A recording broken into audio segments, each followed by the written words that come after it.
All right, welcome everybody to this week's lecture.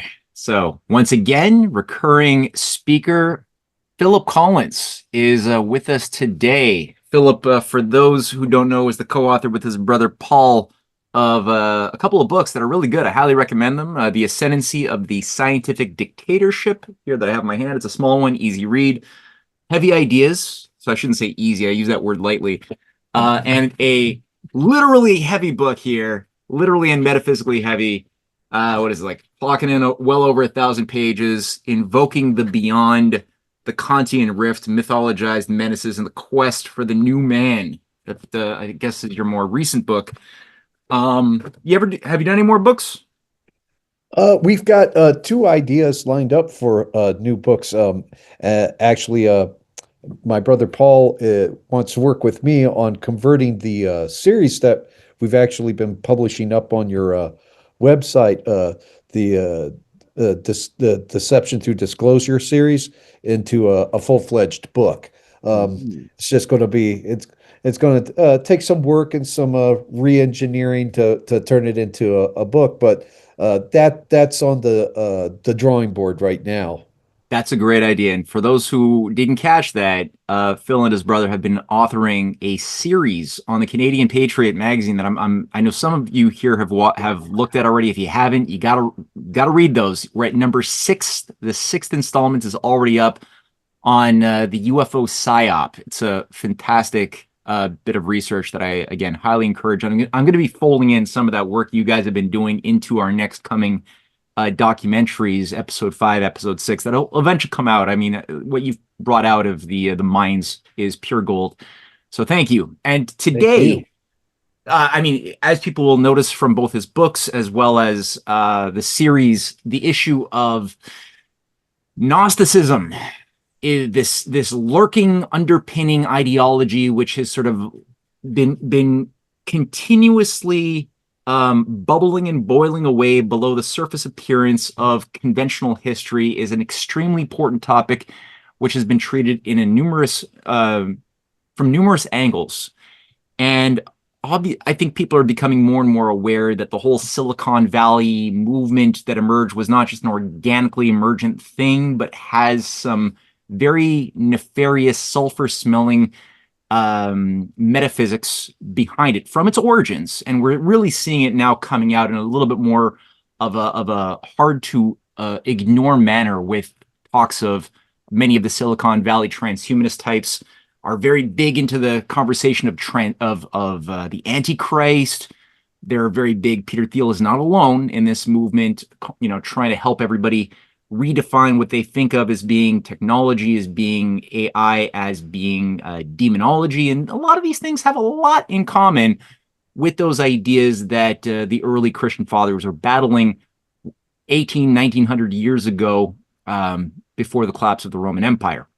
So without further ado, I'm going to just sit back like I always do and just take it all in, and then we're going to open up for questions with Phil. So Phil, it's all yours, man. Absolutely. Thank you so much, Matt. Well, the lecture for today is titled The Mages of Mutability, which is quite the enigmatic title. What do I mean by that? Well, we're going to find out. Traditionally, politics has been understood as the science concerned with managing groups of people. That science is tangibly applied through various processes like budgeting, legislating, drafting proposed laws, policing, etc. Understood according to this rather pedestrian hermeneutic, the science of politics seems to be governed by largely pragmatic considerations. What works? That seems to be what is considered to be right, is whatever works. However, viewed through a more utopian prism, politics assumes a surprisingly esoteric character. As Eric Voegelin observes in his book, The New Science of Politics, sociopolitical utopians envision an eschaton within history. Presumably, all of the ideal conditions, once all of those ideal conditions have been precipitated through political activism, which occasionally assumes a violent character, then all of the eschatological hopes once espoused by the traditional Abrahamic faiths, particularly Christianity, will be realized. According to this secular eschatology, history will be immobilized in a state of utopian permanence, and humanity will undergo a glorious transfiguration. More often than not, one of the necessary preconditions for this entirely immanent parousia, this completely this worldly second coming, is the apotheosis of the state. Modern sociopolitical utopians take to heart the Hegelian aphorism, the state is the march of God on earth. On Hegel, the state incarnates divine reason in the form of a perfectly rational organism. And within that organism, the citizen becomes analogous to a cell. And just as cells are subordinated to the body they compose, citizens are subordinated to the state they populate. Individual identity vanishes within the consciousness of a divinized social organism, and Eden is reborn as an entirely temporal reality. And collectively, humanity constitutes God. Such an eschatological vision is expressed politically as a technocratic world state, or as H.G. Wells euphemistically dubbed it, a new world order. And this utopian hermeneutic is premised on a single anthropological assumption. And that assumption is absolute human plasticity. Sociopolitical utopianism presupposes the infinite malleability of man. On the essential level, on this level of ontology, humanity possesses no determinate properties. There are no immutable qualities by which man can be defined. Ultimately, he is analogous to clay, a completely pliable compound. And if such an anthropology holds sway, then it stands to reason that man can be reshaped to accommodate the utopia envisioned by men like H.G. Wells. In fact, man may cease being man altogether. He might, in a Nietzschean sense, slay himself and become Superman, the Übermensch. Such a transfiguration constitutes a grotesque parody of Christ's transfiguration on Mount Tabor, which we find in the book of Matthew, chapter 17, verses 1 to 9. In that chapter and in those verses, in the company of his three closest disciples, Christ's countenance begins to shine as the sun. In addition, his clothes become white as the light. And clearly, this dazzling exhibition of power is divine. Yet Christ never divests himself of his humanity. He remains a man, albeit a hypostatic union of divinity and humanity, but he's still man. Like the burning bush witnessed by Moses in Exodus 3, Christ's humanity is not consumed by the blazing light. The earthly meets the heavenly. Divinity and humanity exist in perfect union. The immanent touches the transcendent. For the Orthodox Christian, there is no antagonism between the transcendent and the immanent. In fact, objects of immanent experience can play an integral role in a man's communion with God. After all, the material order was deemed good by God several times in the Genesis account.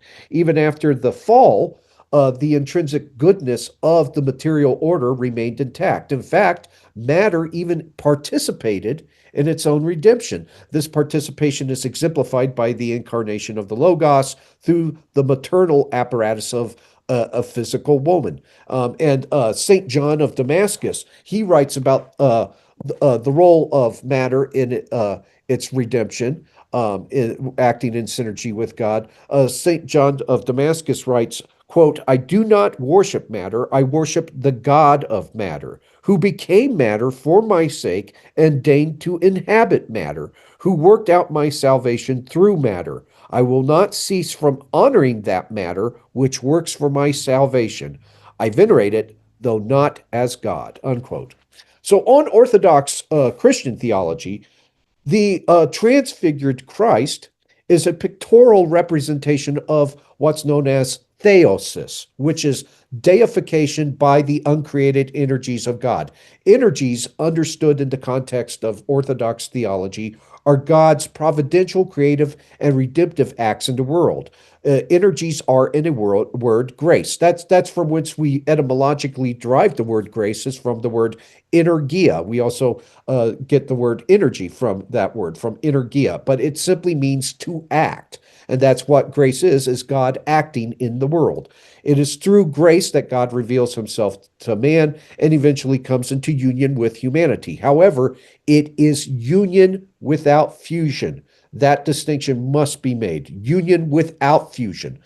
The traditional patristic image of a sword awash in fire provides an illustrative analogy for theosis. The sword assumes heat and light, which are two properties of fire, but the sword remains fundamentally a sword. Humanity, in union with God, still remains ontologically distinct from God because the divine essence is not participable. It's not something that man can participate in. Man participates in God's energies, in his acts, not his essence. In so doing, believers become partakers of the divine nature, as is written in the second epistle of Peter, chapter 1, verse 4. In contradistinction, the utopian hermeneutic posits a radically different transfiguration. Modern sociopolitical utopians actually only countenance the immanent order. There is no reality but the ontological confines of the physical universe for them. There is no supernature, there is only nature. Transcendence is redefined as moving beyond the limitations of matter while indwelling an exclusively immanent order.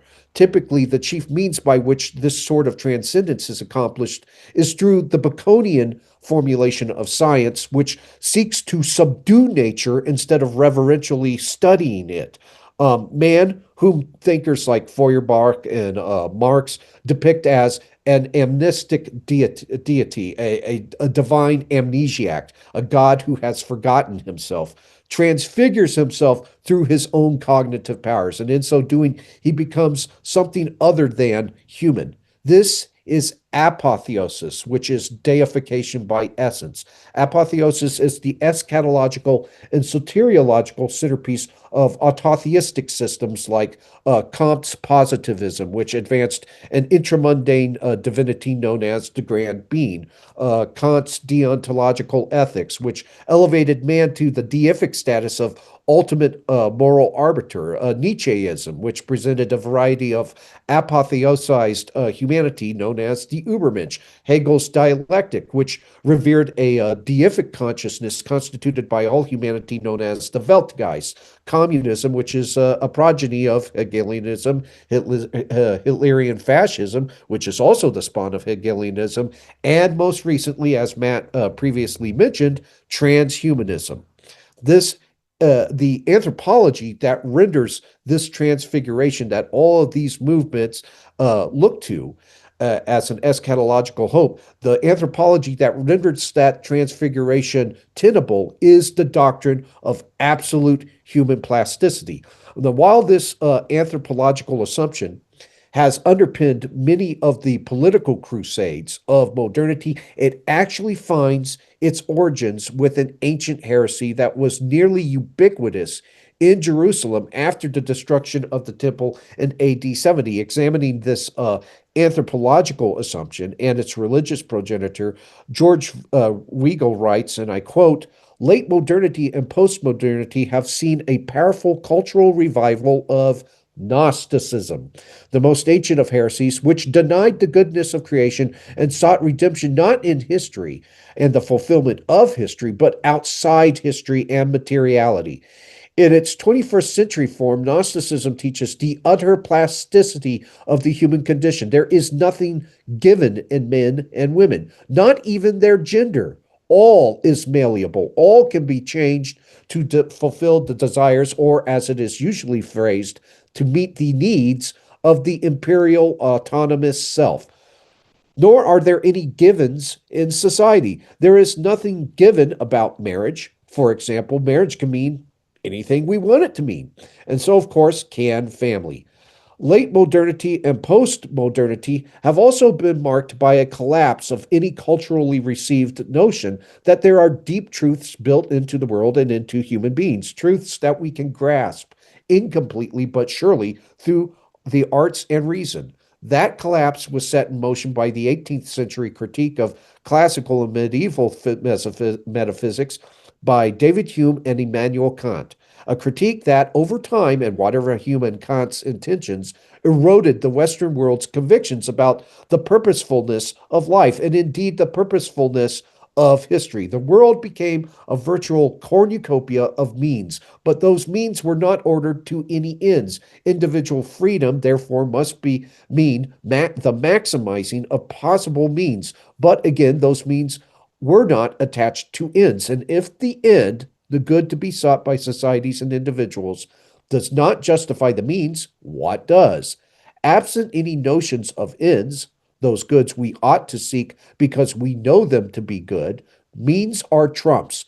Technique and utility are all. The effects of all this on the dignity of the human person and on society was brilliantly anticipated by Aldous Huxley in Brave New World. Somehow, decades before the unraveling of the DNA double helix made Huxley's dystopian vision of the human future scientifically plausible, Huxley seems to have intuited that the ancient Gnostic doctrine of the plasticity of the human condition, married to modern technology and set loose in a culture that had abandoned any notion that the deep truths of things could be read off the givens of human nature, would produce a world where the Promethean temptation would prove irresistible, unquote.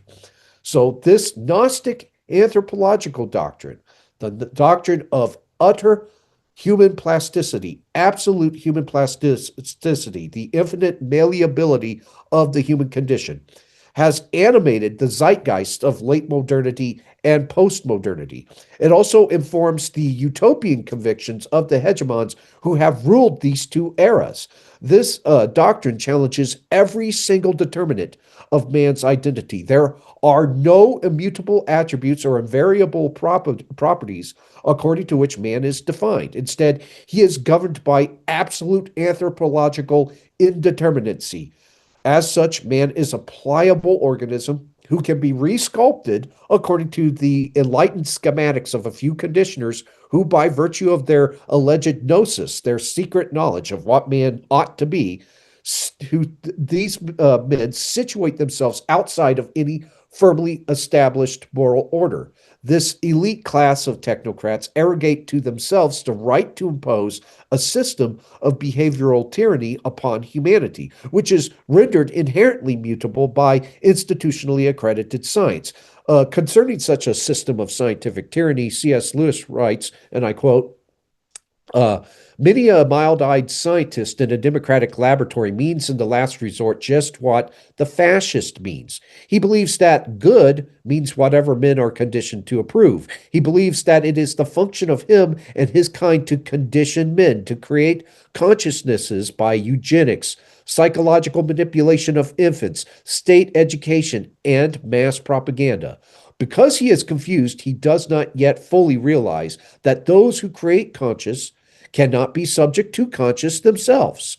But he must awake to the logic of his position sooner or later, and when he does, what barrier remains between us and a final division of the race into a few conditioners who stand themselves outside morality, and the many conditioned in whom such morality as the experts choose is produced at the experts' pleasure? If good means only the local ideology, how can those who invent the local ideology be guided by any idea of good themselves? Unquote. So here we see C.S. Lewis establishing this binary, the binary of the conditioned and the conditioners. And this binary vaguely echoes the Manichaean anthropology of Gnosticism, which advanced the antagonistic categories of the pneumatikoi, or the spiritual man, and the psychikoi, the brutish animal man. The conditioners are enlightened by virtue of their scientific expertise, and the conditioned are unenlightened because, as mere animals, they could never hope to grasp the gnosis of science. Remember how Dr. Anthony Fauci put it during COVID. Well, you're not, I'm the science. I am the science. If you have a problem with me, you have a problem with science. He's one of the enlightened, one of the possessors of gnosis. Now, this completely Gnostic understanding of science. Modern science, as it is espoused by the conditioners, is the esoteric technique by which reality can be subdued. Matter has been divested of a telos, of an end, of purposiveness. And it was divested of a telos by none other than Sir Francis Bacon. Um, and now that matter has been divested of a telos, it dances to the magic flute of science and assumes whatever form the conditioners choose. Appropriately enough, Lewis called modern science the, quote, magician's twin, unquote. This conflation between science and magic is not a dubious association made by superstitious minds. Instead, it is a historical relationship that can be traced back to the very origins of modern science. David Bentley Hart, who I'm at variance with on a multiplicity of issues, nevertheless explains this continuum quite accurately. He says, quote, more significantly, perhaps some of the great theorists of modern science and scientific method were believers in magic and consequently were often willing to prescribe the prosecution of those who used it for maleficent ends. Rodney Stark is not overstating his case when he declares the first significant objections to the reality of satanic witchcraft came from the Spanish inquisitors, not from scientists. One might even argue that an interest in magic, though not of the maleficent variety, was one of the essential ingredients of the evolution of modern scientific thought. Certainly, the Renaissance rediscovery of the Corpus Hermeticum, the splendid late antique anthology of Neoplatonic, Gnostic, alchemical, magical, astrological, and devotional text, was of immense importance in shaping the ethos of modern science. Francis Bacon, who did so much to define the inherent rationality of modern scientific method, and who was so vigorous an advocate of the human mission to know and to conquer the material world, was an heir, at the very least, to the Hermetic revival's emphasis upon humanity's godlike prerogatives over the lower orders of material creation, and to the alchemical tradition of racking elemental nature to force it to yield up its deepest secrets. Robert Boyle, one of the founders of the Royal Society, and perhaps the most accomplished experimental scientist of the 17th century and a pioneer in the study of air pressure and vacuums, was a student of alchemy and was firmly convinced of both the reality of witches and the need for their elimination. Joseph Glanville, also of the Royal Society and chief apologist for its experimental methods, thought the reality of sorcery to be scientifically demonstrable. Even Newton devoted far greater energy to his alchemy than his physical theories. In truth, the rise of modern science and the early modern obsession with sorcery were not merely contemporaneous currents within Western society, but were two closely allied manifestations of the development of a new post-Christian sense of human mastery over the world. There is nothing especially outrageous in such a claim. After all, magic is essentially a species of materialism. If it evokes any agencies beyond the visible sphere, they are not supernatural in the theological sense of transcendent, but at most preternatural. They are merely, that is to say, subtler, more potent aspects of the physical cosmos. Hermetic magic and modern science, in its most Baconian form at least, are both concerned with hidden forces within the material order, forces that are largely impersonal and morally neutral, which one can learn to manipulate, and which may be turned to ends fair or foul. Both, that is to say, are concerned with domination of the physical cosmos, the instrumental subjection of nature to humanity, and the constant increase of human power. Hence, there was not really any late modern triumph of science over magic so much as there was a natural dissolution of the latter into the former, as the power of science to accomplish what magic could only adumbrate became progressively more obvious. Or rather, magic and science in the modern period are distinguishable only retrospectively according to relative degrees of efficacy. There never was, however, an antagonism between the two. Metaphysically, morally, and conceptually, they belong to the same continuum, unquote. So naturally, magical powers that can be employed for ends fair or foul tend to engender a certain degree of ambivalence among more guarded parties, and hopes. After all, if this thing can do evil, it can do good. And so one has to have mixed emotions about using this thing that we call magic or now science. In hopes of allaying such ambivalence, the new magicians, the mages of scientific materialism, present their collective will as either benign or benevolent. Because their will is supposedly informed by the gnosis of science, their prescriptions concerning the course of society are automatically deemed good. Yet, when normative propositions are divorced from an ontic referent, good must be defined according to the local ideology. Such a determinant of good is ultimately an arbitrary invention formulated to suit the self-interest of social engineers. In short, the scientifically regimented society is governed not by truth, but by an elite's libido dominandi, the lust to dominate others. In its Baconian formulation, science is anything but a value-neutral project. Instead, it is the method by which the will of the conditioner can be realized. Such is the case with the science of politics, which is leveraged by the conditioners against the conditioned. Suddenly, political processes become alchemical processes whereby the infinitely malleable human being can be transfigured into superhumanity through the alchemy of state education, psychological manipulation, mass propaganda, and eugenics. The sociopolitical sorcerers of technocracy gradually sculpt a new man who will constitute the ideal citizen of an emergent technocratic world state. The most recent exemplar of this class of magicians is none other than, who I mentioned earlier, Dr. Anthony Fauci. In an October 2020 audiobook recording of his biography, Fauci declared, and I quote, and by the way, I'm going to omit the expletive he uses here so as to not offend any more delicate sensibilities, but he said, quote, "It's been proven that when you make it difficult for people in their lives, they lose their ideological BS and they get vaccinated," unquote. Herein is the sort of behavioral tyranny that the belief in absolute human plasticity philosophically prefaces. Fauci was promoting the application of certain stimuli, namely the deliberate complicating of daily life, to compel people to abandon their deeply cherished beliefs and comply with coercive vaccination programs, yearning to be free from the negative stimuli of curfews, of public segregation, of discriminative employment policies, medical apartheid, and economic disenfranchisement. The unvaccinated would theoretically abandon their nagging questions and capitulate to forced vaccination with an experimental and potentially deleterious pharmacological agent.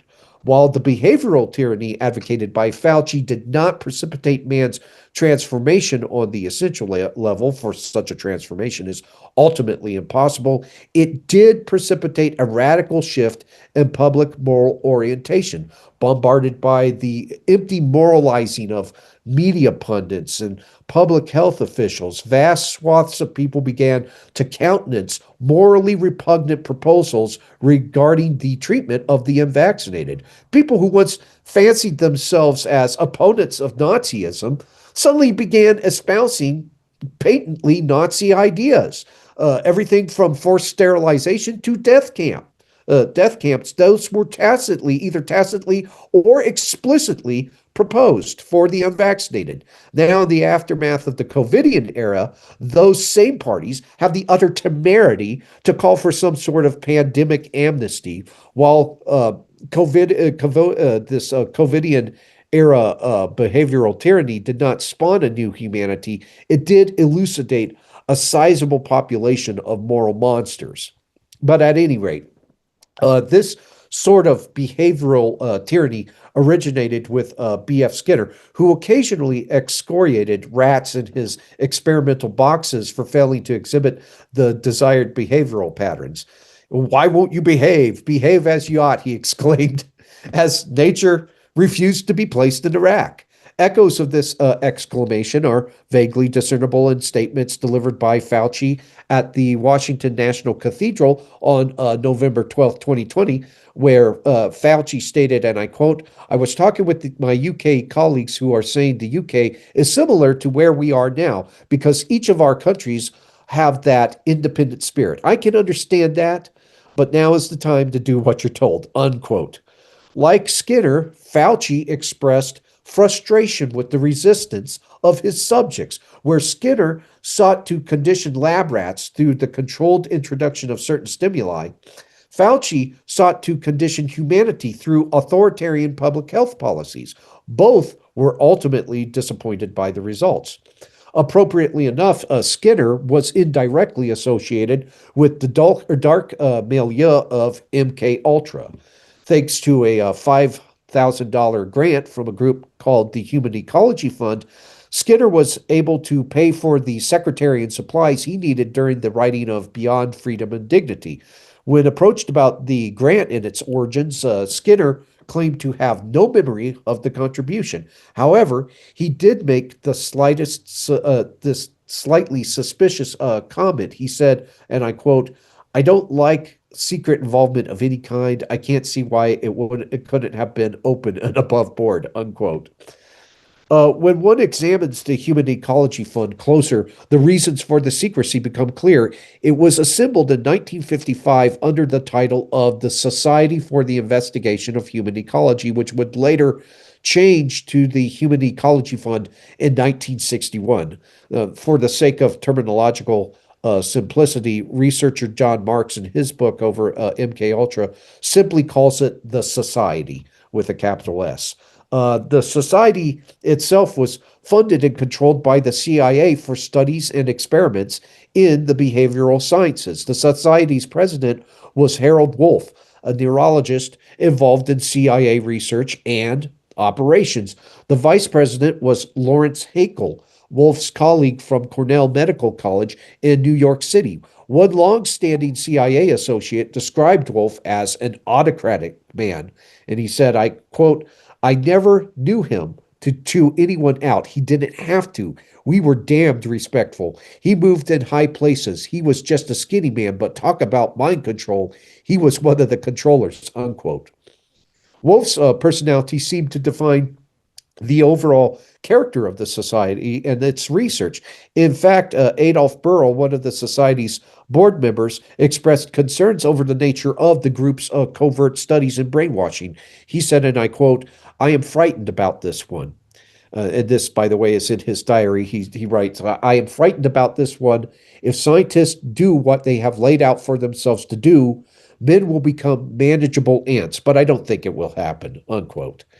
Not surprisingly, many of the society's researchers also entertained a preoccupation with the occult, thereby underscoring the long-standing metaphysical, moral, and conceptual relationship between modern science and magic. Of this preoccupation, John Marks writes, quote, "No phenomenon was too arcane to escape a careful look from the society, whether extrasensory perception or African witch doctors," unquote.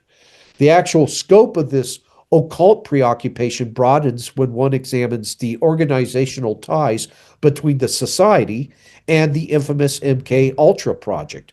The society was an offshoot of QK Hilltop, a program overseen by CIA Director Alan Dulles for the purposes of studying and incorporating the most effective communist Chinese brainwashing techniques into Project Artichoke. Funding for the society came from Sidney Gottlieb's MK Ultra project, which was devoted to perfecting methods of mind control. In turn, the society financed the work of Dr. Bernard Aronson, who studied hypnosis and altered states of consciousness. Aronson also collaborated with British psychiatrist Humphrey Osmond on the popular anthology entitled Psychedelics. Osmond was the researcher who introduced Huxley to psychotropic substances, and he was the first to coin the word psychedelic or mind manifesting. It comes as little surprise that Huxley would offer such a vivid portrayal of pharmacological totalitarianism in Brave New World. Whether he opposed or supported such totalitarianism, Huxley was unmistakably impacted by it. One must wonder whether Huxley wrote Brave New World or if Brave New World wrote Huxley. He came into contact with the purveyors of pharmacological totalitarianism and allowed his mind to be swept away by its psychedelic seduction. For Huxley, many of his fellow travelers in the 60s counterculture, the allure of drugs was quite literally magical. Multiple schools of occultism have promoted drug use as a means by which the conscious can be elevated to a virtually deific status. For instance, Carl Raschke cites infamous occultist Aleister Crowley, who believed that drugs, quote, enhanced the sense of private mastery over the universe, unquote. Such a conviction echoes the Baconian ambition to put nature in the rack, albeit pharmacologically instead of technologically. In fact, there is very little that actually distinguishes Crowley's occultism from Bacon's scientific pragmatism. On the Crowleyan view, drugs are, quote, the perfect fulfillment of the Thelemic commandment given in the book of the law, unquote, which was, of course, expressed through the anthropocentric aphorism, do what thou wilt shall be the whole of the law. As an instrument of for the subjection of nature to man, drugs allegedly allow the radically autonomous, that is to say, self-governed individual to realize whatever he or she wills. As is the case with Bacon's scientific humanitarianism, the arrow of man's moral compass is guided by libido dominandi, again, the lust to dominate. Man, as protagonist declared, is the measure of all things. He has supplanted God as the ontological source for all moral values, whether by technological or pharmacological means. The goal is apotheosis. Such was the case with Crowley himself, whose fits of cocaine intoxication led him to conclude that he was the, quote, self-crowned God whom men shall worship and blaspheme for centuries, unquote, or in a word, the beast of Revelation. Not surprisingly, the word drug is etymologically derived from the Greek word pharmakia, which is consistently translated as witchcraft or sorcery in the New Testament. Once more, the intersection between modern science, namely pharmacology, and magic makes itself known. No doubt men like Skinner, Wolff, and Fauci would object to such a conflation. Nevertheless, there are metaphysical, morally, and conceptually, they're all related to the magicians of antiquity. Their craft is premised on the anthropological assumption, again, of infinite human malleability, absolute human plasticity. With modernity, the Gnostic doctrine of absolute human plasticity assumed the form of various theories of evolution, most notably Darwinism. At this juncture, it is important to define the term evolution as it is invoked by both Erasmus and Charles Darwin. Clarity of definitions is especially important in the evolution debate. Some proponents of Darwinism have deliberately promoted terminological confusion concerning evolution so as to allow themselves an expedient degree of interpretive elasticity with the term. If the term is invoked to denote a process by which ontologically immutable species adapt to their respective environments, then that definition seems reasonable enough. However, such is not the case with Darwinism. Darwinism is the theoretical outgrowth of an older belief system known as transformism. Transformism posited a nebulous transformative faculty within man. While transformism failed to identify the definite source of this faculty, the outlook boldly declared that human nature was perfectible and could be facilitated by man himself. Pat Shipman explains, quote, transformism was a rather Lamarckian view of the mutability of the species that preceded Darwinian evolution in Germany, France, and elsewhere. What connected the two theories was the essential belief that life forms had changed over time. What separated them was the proposed mechanism, which for Darwin was natural selection, and for transformists was a vaguely described will or yearning of the organism for self-improvement. However, transformism was the scientific equivalent of the French Revolution, a dangerous doctrine of the possibility of change in social as well as biological spheres, unquote. Darwinism is basically a variety of transformism that challenges the ontological fixity of species by advancing a process in which simple life forms metamorphose into complex life forms through random mutations. Automatically, you see the problems arise with this model of transformism. In addition to the fact that no mutation has ever given rise to advantageous adaptations, this grand narrative descends further into incoherence by proposing that such an irreducibly teleological system is driven by disteleological forces. On one hand, Darwin would have you believe that the world and its attendant species is shaped by mindless, purposeless, blind forces, but then he advances a system. And systems are irreducibly teleological. So you have the disteleological, mindless, purposeless, blind forces, which is he's now situated within the scaffolding of the teleological or a system. In this case, natural selection. Um, Supposedly, the telos or the end of this system is a perfected species. Moreover, Darwinism was not merely a theory formulated according to some dispassionate, objective analysis of the available data. There was a pre existing set of transformist systems that Charles Darwin countenanced to varying extents, and he arranged his findings to either accommodate or augment them. The Gnostic doctrine of absolute human plasticity was insinuated into a biological framework by several transformists during the late 18th century. One of the early transformists was Erasmus Darwin, grandfather of Charles Darwin. Erasmus Darwin is responsible for developing every important idea that has since appeared in evolutionary theory. No doubt orthodox evolutionists contend that these ideas originated with dispassionate, objective, scientific observations. He was simply writing down what he observed. Yet Erasmus's organizational affiliations suggest that he was exposed to certain occult and pantheistic ideas, which in turn shaped his thinking. William Dinslow's 10,000 Famous Freemasons from A to J, Part 1, states that Erasmus was, quote, a Mason in the famous Canongate Kilwinning Lodge number 2 of Edinburgh, Scotland, unquote. Having established Erasmus's Masonic pedigree, it becomes necessary to contextualize the early evolutionists' ideas within the corpus of the occult beliefs pervading some strains of Freemasonry. In Morals and Dogma, 33rd degree Freemason Albert Pike claims that the Brotherhood is a retainer of the occult beliefs espoused by the pagan mystery cults of antiquity, albeit in a fragmentary and imperfect form.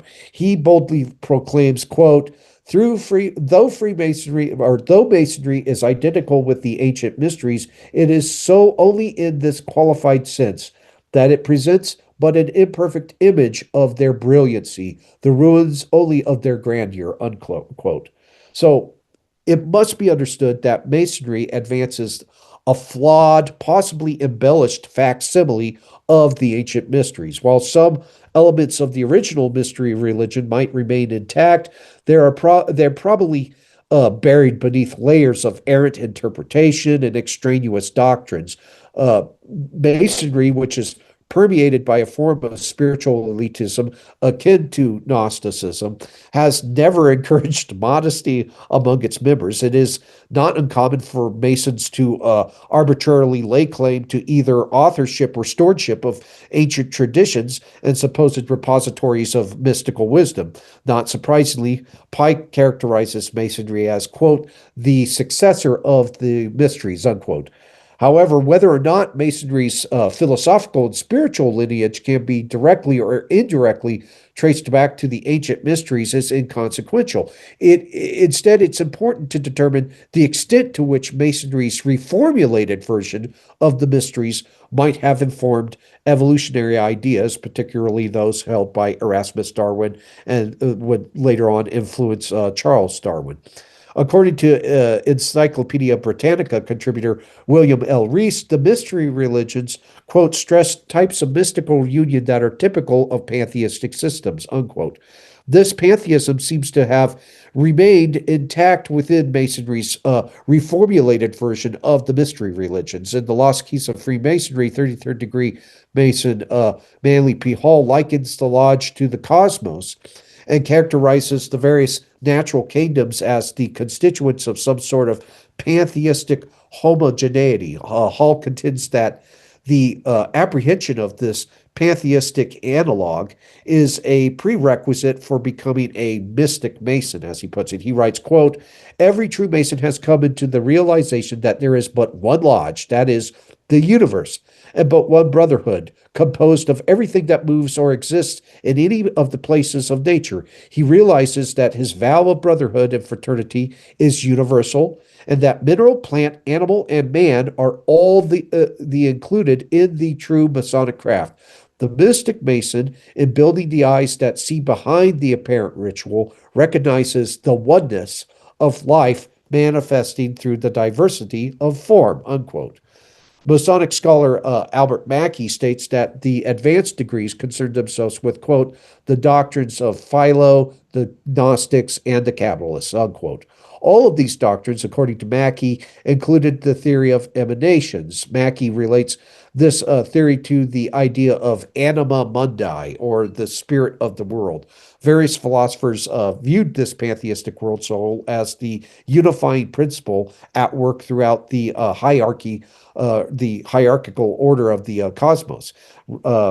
Humanists that inhabited the Renaissance era were of the more pantheistic orientation. They co-opted the operative Mason guilds, thereby birthing speculative masonry. And given this preoccupation with the concept of anima mundi, it is possible that the aforementioned humanist introduced some form of pantheism to the corpus of masonry. Such an outlook certainly seems to be espoused by several pieces of Masonic literature. One case in point is Masonic historian John Sebastian Marlowe Ward, who writes, quote, the unknown pantheistic deity hinted at in Masonry is a matter of vital importance, both to those who desire to know what Freemasonry teaches, and also to those who hope by means of hints in our present ritual to rediscover something of our past history, unquote.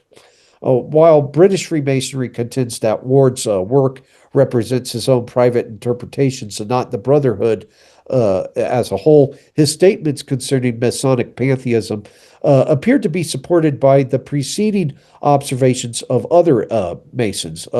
After examining a variety of other Masonic authors, Martin L. Wagner also concluded that pantheism comprises a large portion of Masonic teachings. Wagner states, and I quote, the Masonic view of the revelation of God in the lower degrees is deistic, but in the higher degrees it becomes pantheistic. It's the writings of Garrison, Buck, Pike, and other eminent Masons show this unmistakably.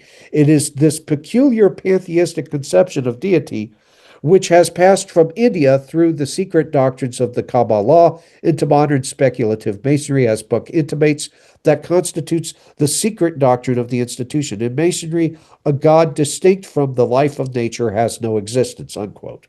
So, given this thread of pantheism throughout the secret doctrine of the Brotherhood, it's possible that Erasmus Darwin, as a Freemason, was exposed to the belief that a God distinct from the life of nature has no existence. Such a pantheistic conception of the divine is insinuated through the title of Erasmus's popular poem, The Temple of Nature.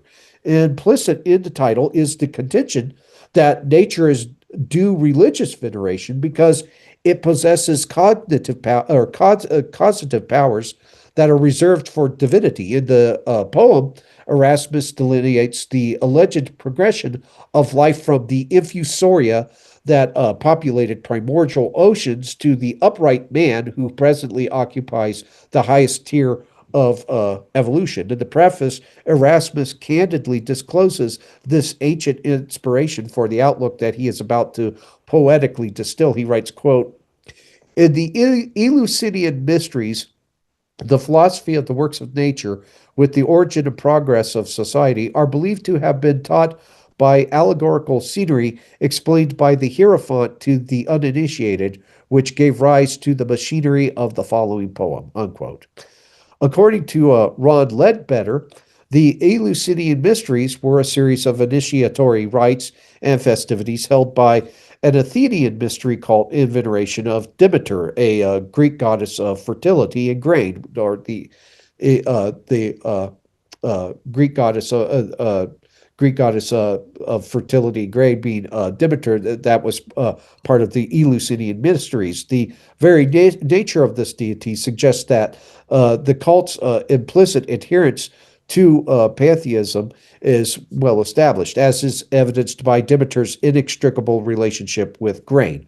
Grain is, of course, a product of nature, and it plays a central role in the fertility-laden symbolism of the harvest. Through the interpretive lens of pantheism, fertility can be viewed as nature's ability to create and perpetuate itself. Thus, nature becomes a self-originating deity. The pantheism implicit in the veneration of Demeter provides some context for Erasmus's characterization of the Eleusinian mysteries as the philosophy of the works of nature. Erasmus makes it clear that his pantheistic outlook, which was allegorically conveyed to neophytes by the Eleusinian priesthood or the Hierophants, supplies the source material for the machinery of the following poem, as he puts it. Thus, one could argue that the Temple of Nature presents the pantheistic outlook, albeit re-envisioned according to a purely physiological hermeneutic of biology.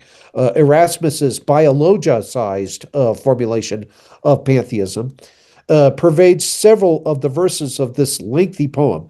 A deistic disjunction between God and creation, a self-sufficient immanent order populated by causative forces symbolized by ancient deities, the supposed mutability of the species, and the religious primacy of nature are among all of the themes communicated through the text. All of these themes emerge in some of the early stanzas of the poem, where Erasmus writes, and I quote, God, the first cause, in this terrene abode, young nature lisps, she is a child of God.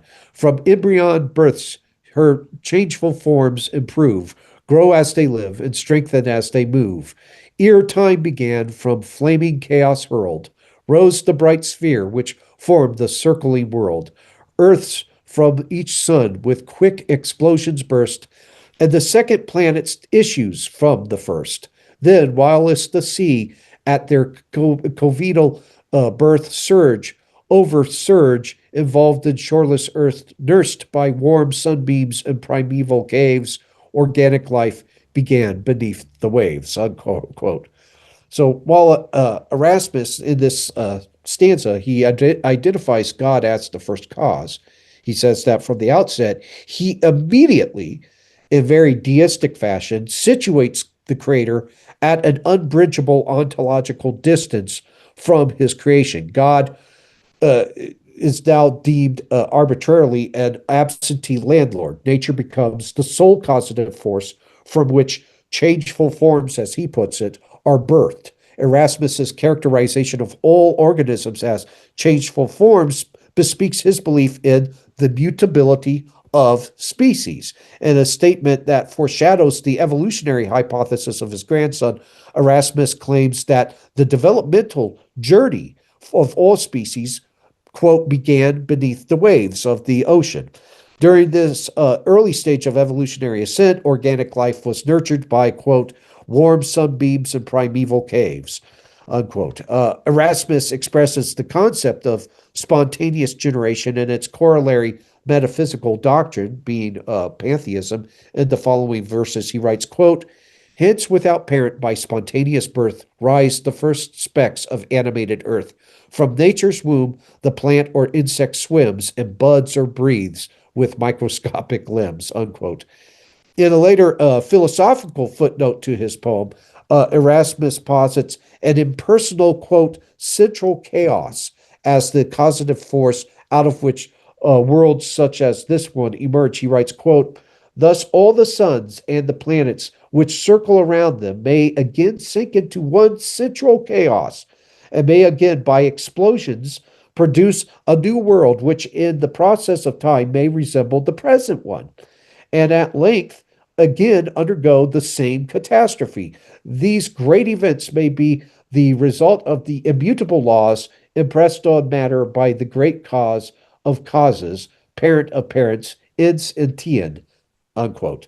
Thus, an impersonal central chaos, this chaos presented by Erasmus, gives rise to an endless cycle of death and rebirth. This cycle is the means by which the self sufficient immanent order perpetuates itself. Herein is the metaphysical claim that nature it brought itself into being without a creator and continues to arrange itself through purely organic processes. Of course, such a self perpetuating entity qualifies as an intramundane divinity, an intramundane deity. And herein is the hidden God of the Masonic heritage to which Erasmus Darwin laid claim. The temple of nature constitutes one half of an evolutionary duology by Erasmus Darwin. The second text is Zoonomia, a foundational work of evolutionary theory. While it is a separate literary piece from the Temple of Nature, Zoonomia arguably qualifies as a companion to that work. Thematically, both works intimate a pantheistic outlook which attains the semblance of scientific legitimacy through the concepts of spontaneous generation and progressive biological development. That which Temple expresses poetically, Zoonomia distills theoretically.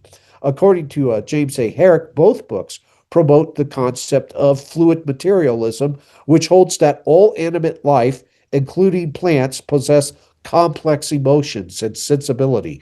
Erasmus believed that this sensibility originated from a purely material source, namely an obscure ether or fluid within the body and nerves. One case in point is the following excerpt, and he writes, quote, from thus meditating on the great similarity of the structure of the warm-blooded animals and at the same time of the great changes they undergo both before and after their nativity, and by considering in how minute a portion of time many of the changes of animals above described have been produced, would it be too bold to imagine that, in the great length of time since the earth began to exist, perhaps millions of ages before the commencement of history of mankind, would it be too bold to imagine that all the warm-blooded animals have arisen from one living filament, with the great first cause endued with animality, with the power of acquiring new parts attended with new propensities, directed by irritations, sensations, volitions, and associations, and thus possessing the faculty of continuing to improve by its own inherent activity and delivering down those improvements by generation of its posterity, world without end, unquote. So again, you have Erasmus Darwin citing God as the first cause, but immediately placing him at an unbridgeable distance from his creation. This deistic disjunction provides the premises for the apotheosis of matter itself. And endowed with a transformative faculty, the first cell possesses the ability to procure new components and, quote, improve by its own inherent activity. These improvements are transmitted through heredity, the chief mechanism of transcendence within the new immortality narrative of scientific materialism. While this new definition of transcendence is invoked within a philosophical framework that is inimical to any formulation of substance dualism, it nonetheless accommodates Gnosticism's matter loathing by asserting that materiality is an outmoded form or format of human existence. Transcendence is redefined again as moving beyond finitude while continuing to indwell a self-sufficient immanent order. But Erasmus's invocation of heredity as an imperishable agent of immortality presages Richard Dawkins' proclamation that, quote, genes are forever, unquote. In fact, Erasmus concludes his synopsis with this new immortality narrative with a conspicuous allusion to Ephesians chapter 3, verse 21.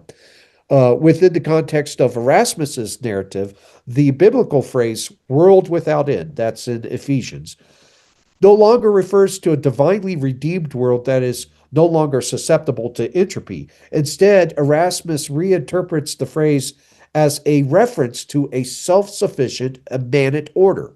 Within such an order, an infinite regress of finite material causes collectively constitutes an immanent divinity. Thus, the earth goddess of pantheism supplants the god of the Abrahamic faiths.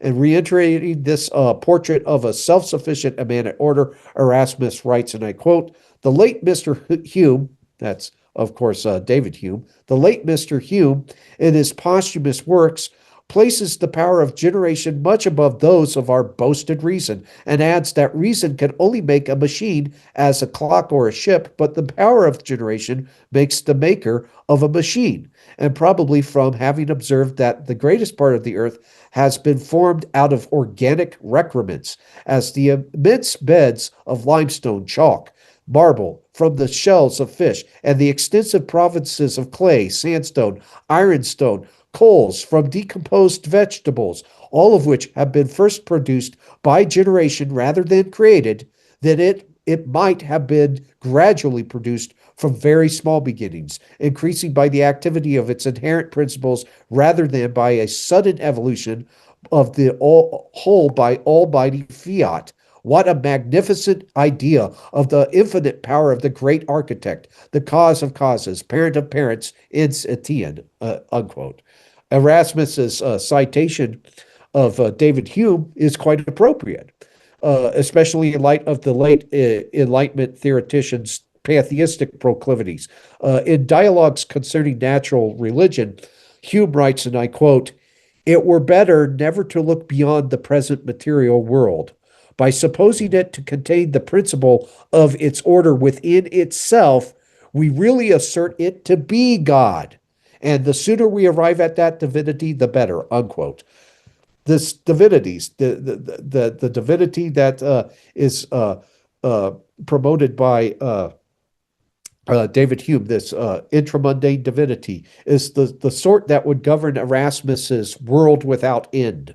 It is also the divinity that invariably segues into autotheism. If humanity constitutes a mere biological appendage of a larger deific organism, then it stands to reason that humanity is by extension divine. Again, this is not the form of deification posited by Orthodox Christianity, which maintains the ontological distinctions between humanity and the divine. Those distinctions vanish in pantheistic systems, like the one promoted by Erasmus Darwin. Of the special significance in the preceding excerpt is also Erasmus's conspicuous reference to the great architect. As atheist Conrad Goringer states, the, quote, great architect of the universe symbolized the distant and detached God of deism within the Masonic lodges. This absentee landlord stood in stark contrast to the God of quote-unquote Christian superstition. In light of his previously established Masonic pedigree, there can be little doubt that Erasmus's invocation of the great architect is an allusion to that very same deity. So at this juncture, it's important to recall Wagner's claims concerning the spiritual track of Masons and the ultimate conception of God that is promoted within the higher degrees. Again, the quote, the Masonic view of the revelation of God in the lower tiers is deistic, but in the higher degrees, becomes pantheistic, unquote. In Zoonomia, Erasmus leads readers to the same conclusion through the same progression. Erasmus posits God as the first cause, but subsequently situates him at an unbridgeable distance from his creation. Supernature and nature are dichotomized. With God rendered impotent by his exile, Erasmus dignifies the pantheistic contention that nature is ontologically equivalent with the divine. Stanley Jockey eloquently summarizes, quote, in countless other cases, the abandonment of the supernatural for the natural meant the espousal of a nature with powers that were vying with the supernatural, unquote. Erasmus's progression from deism to pantheism reflects the very same spiritual migration made by the Mason from the lower degrees to the higher degrees. Arguably, Erasmus's Masonic heritage informed his views of God. Yet, with whom does Erasmus's evolutionary ideas originate? Are they his own, or do they, like his pantheistic spirituality, originate with the Brotherhood? The answer may lie with another theoretician whose work probably captured Erasmus's attention. In the Temple of Nature, Erasmus makes a passing reference to the ideas of Lord Bombado, a Scottish judge and deistic philosopher. More specifically, Erasmus mentions Mombado's work in the area of linguistic evolution. Concerned with the origins and development of language, this field tends to dignify an evolutionary conception of man. According to Dinslow, Mombado, quote, brought man into affinity with the orangutans and traced the elevation of man into a social state as a natural process, unquote, in an exhaustive linguistic study entitled The Order and the Progress of Language. That was Mombado's work, which advanced this earlier evolutionary concept. But Mombado also affirms the evolutionary conception of man in Kantian metaphysics, the Scottish judge's attempt at a comprehensive anthropological history. In this somewhat obscure tome, Mombado states, and I quote, therefore, I know many who will think this progress of man from a quadruped and an orangutan to men such as we see them nowadays very disgraceful to the species.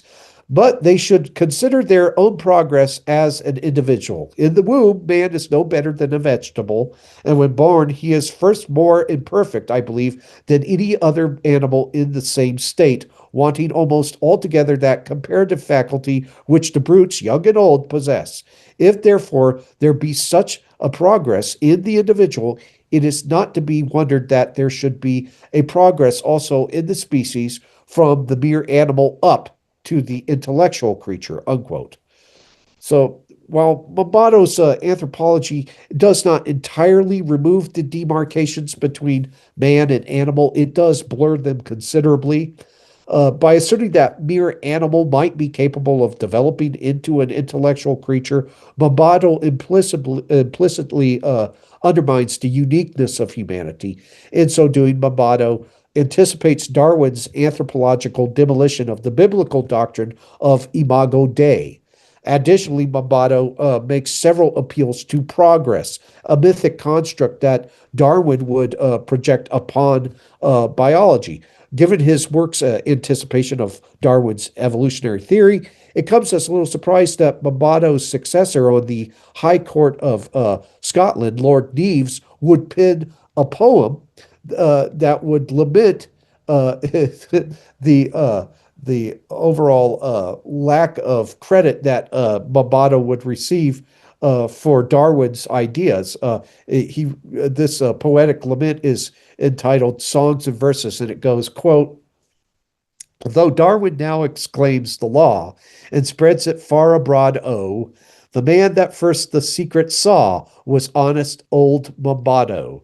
The architect precedence takes of him that bears the hood, oh, so up and at them, land of cakes, will vindicate Mombado, unquote. It's actually quite terrible poetry, but you get the point. Evidently, Neves felt very strongly that neither Erasmus or Charles Darwin were owed any praise for glimpsing the quote-unquote secret of man's alleged evolutionary origins. That distinction, he argues, belongs to Mombado. In turn, the influence of Mombato underscores the ever-pervasive Masonic role in the inspiration of the Darwin family's evolutionary outlook. According to Dinslow, the Bulletin of International Masonic Congress lists Mombato as a Freemason. It is Mombato's Masonic heritage that probably inspired his evolutionary conception of man. In the Meaning of Masonry, Masonic scholar W.L. Wilmshurst contends that an evolutionary outlook underpinned the spiritual aspirations of not only the ancient mysteries, but the quote unquote science of the lodge. He writes, quote, this, the evolution of man into Superman, unquote, that was always the purpose of the ancient mysteries. And the real purpose of modern masonry is not the social and charitable purposes to which so much attention is paid, but the expediting of the spiritual evolution of those who aspire to perfect their own nature and transform it into a more godlike quality. And this is a definite science, a royal art, which it is possible for each of us to put into practice, whilst to join the craft for any other purpose than to study and pursue this science is to misunderstand its meaning, unquote.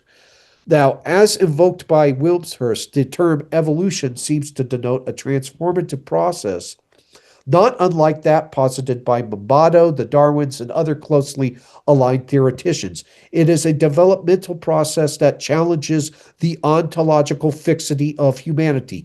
The only point of departure is the context within which Wilmshurst situates the process. For Wilmshurst, the evolution transpires in a spiritual context. Nevertheless, the telos of the process remains the same, the transfiguration of man into divine.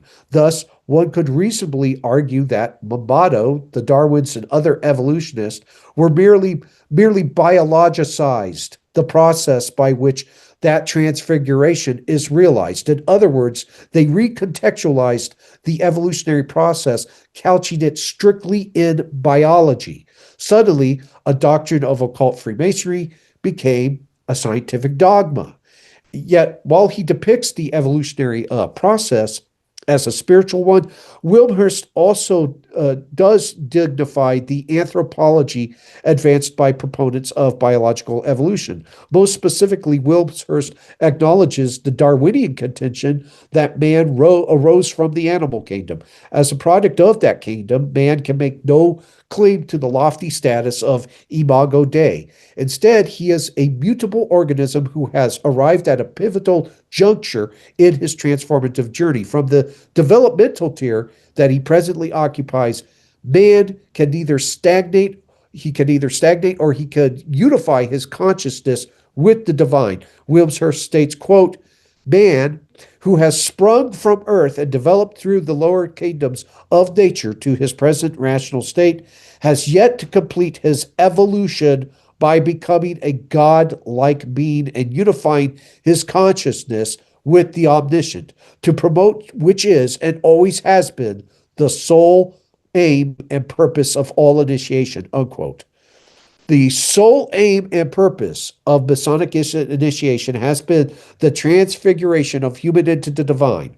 The process by which that transfiguration is realized is evolutionary and depends entirely upon the unchallenged tenability of infinite human malleability. This Gnostic anthropological doctrine is an important component of Masonry's syncretistically constructed religious system. As an adherent of this religious heritage, Erasmus Darwin dignified absolute human plasticity with his precursory evolutionary theory. Erasmus was the founder of the Lunar Society, which was active roughly from 1764 to 1800.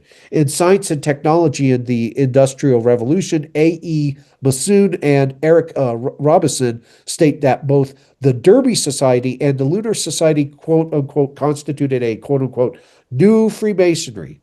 This characterization is strengthened by the Baconian terms invoked by others when referring to Lunar Society members, which were comically dubbed lunatics. For instance, Lord Ritchie Calder called them merchants of light. precisely the same appellation assigned to representatives of Solomon's house in Sir Francis Bacon's New Atlantis. In her examination of J.G. Findle's History of Freemasonry, Nesta Webster makes the following observation, quote, Findle frankly admits that the New Atlantis contained unmistakable allusions to Freemasonry and that Bacon contributed to its final transformation, unquote. Bacon is especially noteworthy as one of the most, quote, eminent precursors of Freemasonry, unquote, and a recognized Rosicrucian. Most significantly, Bacon divested natural science of teleology, thereby rendering the physical world as little more than a standing reserve of malleable material, what Heidegger would call Bestand. As an occupant of the physical world, man would be regarded as equally malleable. Ergo, Bacon tacitly countenanced the Gnostic anthropological doctrine of absolute human plasticity. The radical pedigree of the Lunar Society is laid bare by its membership roster. For instance, Samuel Galton Jr., James Kerr, Thomas Day, and Joseph Priestley were all supporters of the French Revolution. In fact, Priestley's outspoken advocacy of the revolution continued and contributed to the Priestley riots in 1791. During this three-day conflagration, Priestley's laboratory and home were destroyed. Erasmus Darwin, the very founder of this technocratic group, was also a vocal proponent of the radical Jacobins. Erasmus, quote, had openly sympathized with the ideas of the French Revolution, unquote, in his botanic garden. These sympathies earned Erasmus the reprimands of Tory satirists who, quote, deflated his reputation and discredited his poetry so effectively that his posthumous temple was largely neglected by the literary world, unquote. Cognizance of this religio-political vision elucidates an additional dimension to the themes expounded in the Temporal of Nature. This additional dimension begins to come into clear focus when one examines the work of rationalist philosopher John Toland in conjunction with the model of revolution advanced by Illuminati founder Adam Weishaupt.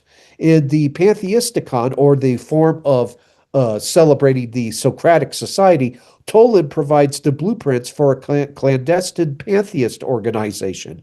In his privately circulated manifesto, Toland describes pantheism as follows, quote, pardon me, in his privately circulated manifesto, Toland promotes pantheism. And this advocacy makes more sense when one considers the sort of crypto-theocracy to which the revolution inexorably gave rise. Many churches during the French Revolution were supplanted by the temples of theophilanthropy, a deistic sect that ascended into prominence during the French Revolution. As was the case with many deists, the theophilanthropists gravitated towards the pantheistic religions of pagan antiquity. Professor Frank Manuel states, quote, Directorate theophilanthropy was a kind of nature and science worship, and Charles F. Du Bois provided it with an origins of religion theory. The new cult could thus resume where the ancient religions left off. Man could again become simple adorers of science and productive nature, and the fanatical, superstitious ages of theological Christianity would be obliterated from the memory of mankind, unquote. So this elucidates an additional dimension to the themes expounded in the Temple of Nature by Erasmus Darwin. This additional dimension comes into clear focus again with Toland. Toland provided again the blueprints for a clandestine pantheist organization. In his privately circulated manifesto, Toland describes pantheism as follows. He writes, quote, finally, the force and energy of the whole, the creator and ruler of all, and always tending to the best in God, is God, whom you may call the mind, if you please, and soul of the universe. And hence it is that the Socratic brethren, by a peculiar term, as I said before, are called pantheist. This form, according to them, be not separated from the universe itself, but by a distinction of reason alone, unquote. So the secret organizational schematic outlined by Toland was tangibly enacted by the Socratic Lodge, whose president would routinely declare, quote, all things in the world are one, and one is all in all things, unquote.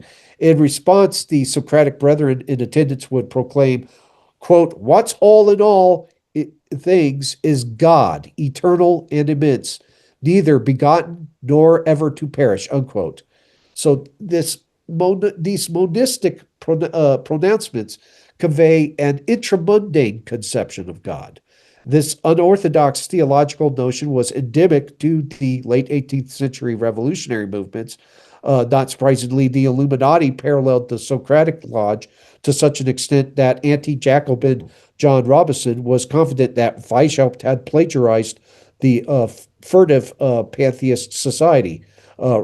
Robinson's suspicion is echoed by Reverend Clarence Kelly, who contends that Toland's work constituted, quote, a more direct link between the doctrines of pantheism and Illuminism, unquote.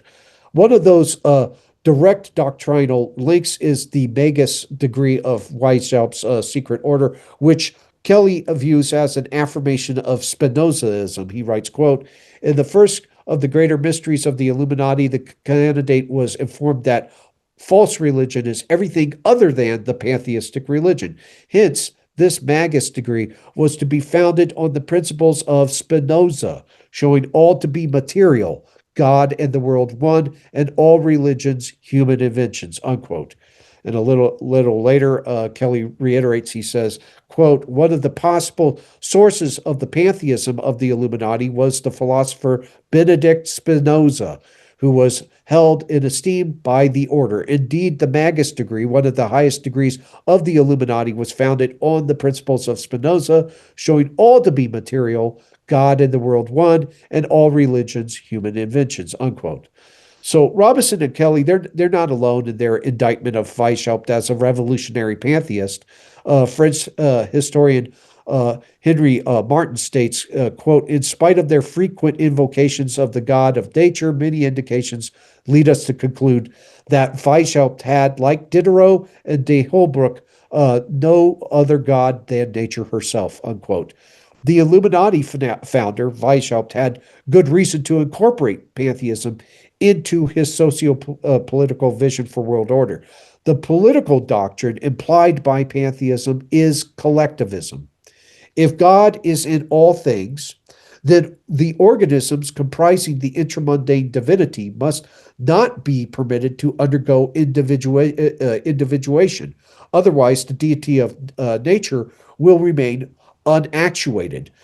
Division along any lines constitutes disunity within the pantheist's immanentized pleroma, embodied by the world soul. All must be one. On a societal level, pantheism either implicitly or explicitly stipulates the mass adoption of collectivism.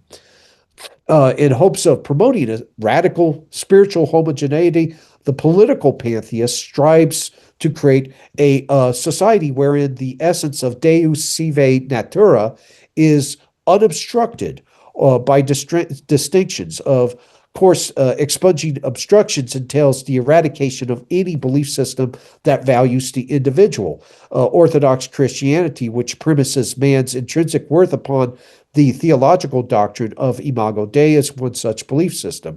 Certain political doctrines of democracy would also meet the criteria for abolition.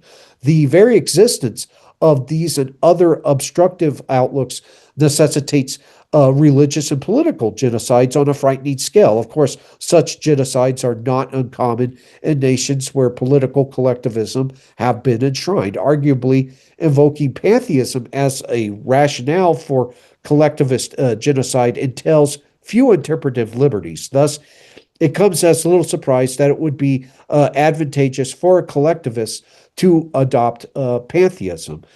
Kelly explains, quote, pantheism is a favorite doctrine of collectivism because, as we shall see, it offers a concept of man which, on religious grounds, subordinates the individual to the collective. It also functions as an effective tool in the subversion of God-centered religion by making religion man-centered and thereby giving a religious sanction to the doctrines and programs of political collectivism. At the same time, pantheism can be used as a stage in bringing people from theism to atheistic materialism. In religion, pantheism is most often expressed as naturalism, the doctrine that religious truth is derived from nature, not revelation. It entails the denial of the miraculous and supernatural in nature. Weishaupt appreciated the destructive value of pantheism and devised a scheme for the creation of a new substitute religion incorporating naturalistic doctrines. He called it Masonic Christianity. Under cover of his declamations of concern for reason, truth, humanity, liberty, and original equality, he planted the age-old doctrines of pantheism, unquote. So, recognizing the social utility of pantheism and naturalism in the promulgation of political collectivism, Weishaupt mingled his religious doctrine with anarchism, which was the basis of Illuminist political ideology. Commenting on the complementarity of pantheism and anarchism in Illuminist political ideology, Kelly states, quote, the two collectivistic doctrines of Adam Weishaupt were anarchism and pantheism, the doctrines of political and religious collectivism. Anarchism became his attack on property and legitimate civil authority, without which no civilization worthy of the name is possible, and pantheism, his attack on the Judeo-Christian God, organized religion, and objective morality, unquote. So, as was previously observed, pantheism invariably segues into autotheism. The anthropocentric jihadist of the French Revolution expressed this autotheism as a religious faith in human reason. This apotheosized faculty was enshrined alongside nature during the profanation of Notre Dame.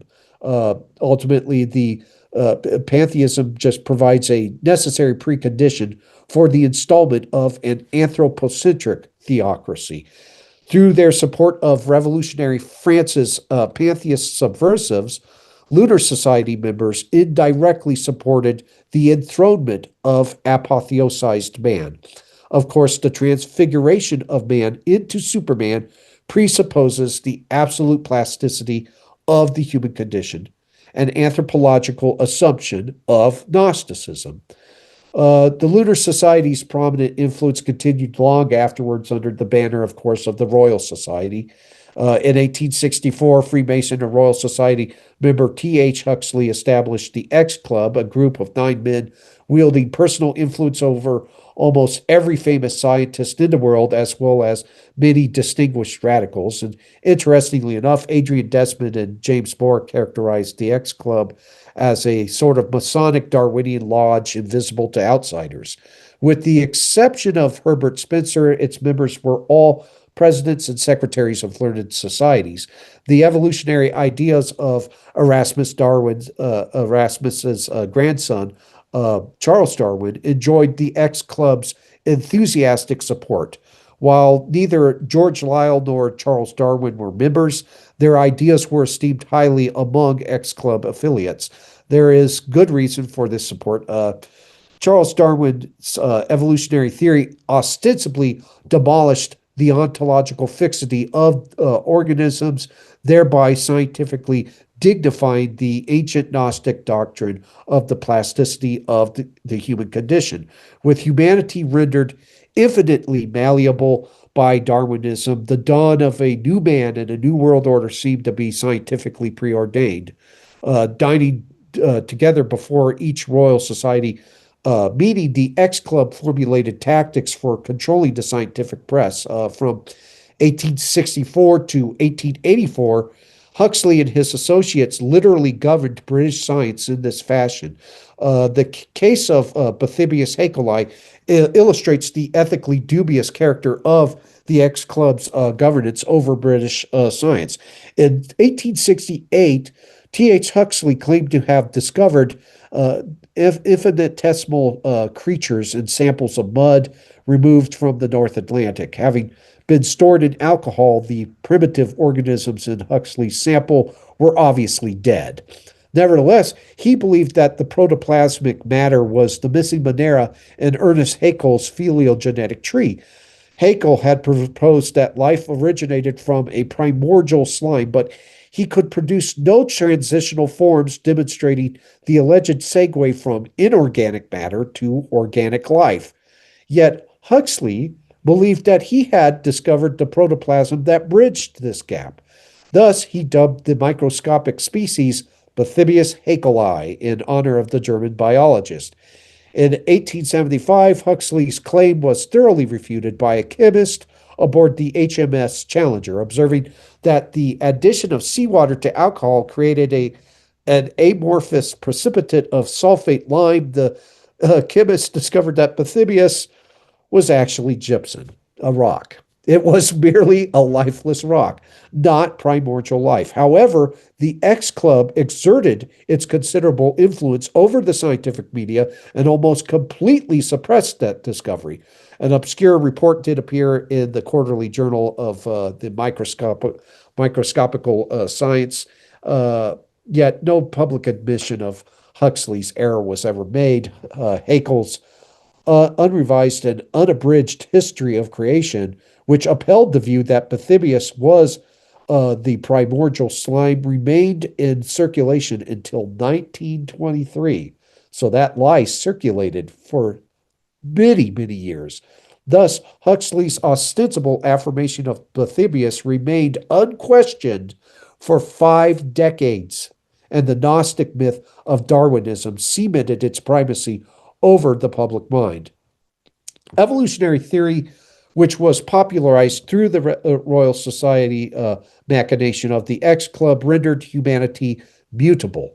Suddenly, the entire cosmos, was analogous to a ball of clay whose form could be molded by technocratic sculptors. On a socio-political level, this doctrine of absolute human plasticity affirmed the utopian belief that man's cognitive powers could fashion a world order that was bereft of social ills and human finitude. In addition to affirming humanity's alleged mutability, the Royal Society's promotion of Darwinism would eventually give rise to a new myth of cosmic proportions. Like its ancient antecedents, this new myth populates the heavens with a pantheon of gods and titans. The identity and nature of these deities is intimated by Richard Dawkins, who contends that Darwin's evolutionary narrative is, quote, not merely incidentally true of our kind of life, but almost certainly true of all life everywhere in the universe, unquote. Sorry for my poor Richard Dawkins impersonation there, but in other words, the same evolutionary processes that produced the diverse life on Earth are at work elsewhere in the universe. The intramundane divinity that Darwin dubbed the tree of life extends its branches throughout the entire physical cosmos. Those planets that are fortunate enough to come into contact with limbs from this pantheistic tree will birth life from primordial soups of their own. Rupert Sheldrake reiterates, quote, all nature is evolutionary. The cosmos is like a great developing organism, and evolutionary creativity is inherent in nature itself, unquote. On this view, the universe is quite literally alive. Sheldrake summarizes, quote, the universe as a whole is a developing organism, and so are the galaxies, solar systems, and biospheres within it, including the Earth, unquote. Herein we have the origins of the modern UFO myth, which is periodically invoked by the elite as a justification for their hegemony. In light of the virtually omnipotent creative power ascribed to it, the universe has come to be regarded as an immanent deity. As the offspring of that immanent deity, extraterrestrial life forms are evolutionarily destined for apotheosis. In fact, they will probably be interpreted as gods once they supposedly come into contact with humanity. Not surprisingly, the late Professor John Mack proposed that UFO abductees descended from an entirely different genetic type than the rest of us, a result of human and alien interaction. This divergent genetic heritage has endowed abductees with a greater mental flexibility and a heightened sensitivity to higher modes of experience. They resembled the mystics and shamans of humanity's past, acting as conduits of otherwise inaccessible knowledge from higher intelligences. Summarizing these supremacist beliefs, Herrick states, quote, Mack transforms abductees into a spiritually gifted race of special breed of humans who may have a parent from space or perhaps from another dimension. If this was the case, abductees would constitute a distinct race blending human and alien elements in some unexplained way, unquote. And of course, Jacques Vallée, he writes, writing about the supremacist beliefs that are endemic to UFO cults, he writes that, quote, UFO contactee philosophies often include belief in higher races and in totalitarian systems that would eliminate democracy. From the statement that UFOs have visited us in the past, it is only a small step to say that their occupants have known the daughters of men and found them fair. Then some of us may have celestial blood in our veins, which would make them superior to others. The idea of a chosen people is an old one. It had lost its appeal in recent decades. Strong belief in extraterrestrial intervention could revive this primitive concept, with particular groups claiming privileges peculiar to those who descend from the stellar explorers, unquote. And of course, recently, what did Matt Gaetz, what revelation did he make? Oh, that he is privy to information concerning human alien hybrid experiments, human hybridization, alien human hybridization projects. Pretty scary, considering that would resuscitate this celestial bloodlines myth. The dangers of such thinking are axiomatic. If a racial hierarchy holds sway, then it stands to reason that some races are closer to perfection than others. Where still some races are too far removed from the primordial perfection of the original race to be genetically redeemed. Ergo, their extinction, their extermination constitutes a moral duty. Summarizing these genocidal conclusions, Herrick states, quote, alas, that is the way things happen in a Darwinian universe. The strong or the highly intelligent survive and reproduce. Others do not, unquote. Not surprisingly, the term eugenics was coined by Darwin's cousin, Sir Francis Galton. Galton and his eugenical progenies, exemplified by the Nazis, sought to perfect the inherently mutable species of man through compulsory sterilization, selective breeding, and most abhorrently, outright murder. Today, men like Anthony Fauci, Bill Gates, and Yuval Harari strive towards the exact same ends. If the Gnostic doctrine of human plasticity actually held sway, then at least some of these ghoulish efforts would have surely transfigured man by now. However, the result of such campaigns has not been transfiguration, but grotesque deformation, disfiguration. 6 million lives lost during the Holocaust constitutes one among many deformations now marring the face of a species that a few Gnostically inspired theoreticians believed to be ontologically indeterminate. Again, if such an anthropological claim held sway, then the eugenical calculus would have equally held sway, and a numinous, wholly unrecognizable iteration of anthros, or man, would sit astride his vanquished humanity. Obviously, all the genocides of human history have not realized that Gnostic eschatological hope. That is because to change an ontologically immutable thing is to destroy that very thing. The path to man's absolute self-immolation began with the death of God, after whom he was fashioned. After this precursory deicide was theoretically accomplished by the likes of Nietzsche, the wholesale genocide of humanity could follow. Eric Vogelin reiterates, quote, "The nature of a thing cannot be changed. Whoever tries to alter its nature destroys the thing. Man cannot transform himself into a Superman. The attempt to create a Superman is an attempt to murder man. Historically, the murder of God is not followed by the Superman, but by the murder of man. The deicide of the Gnostic theoreticians is followed by the homicide of the revolutionary practitioners," unquote.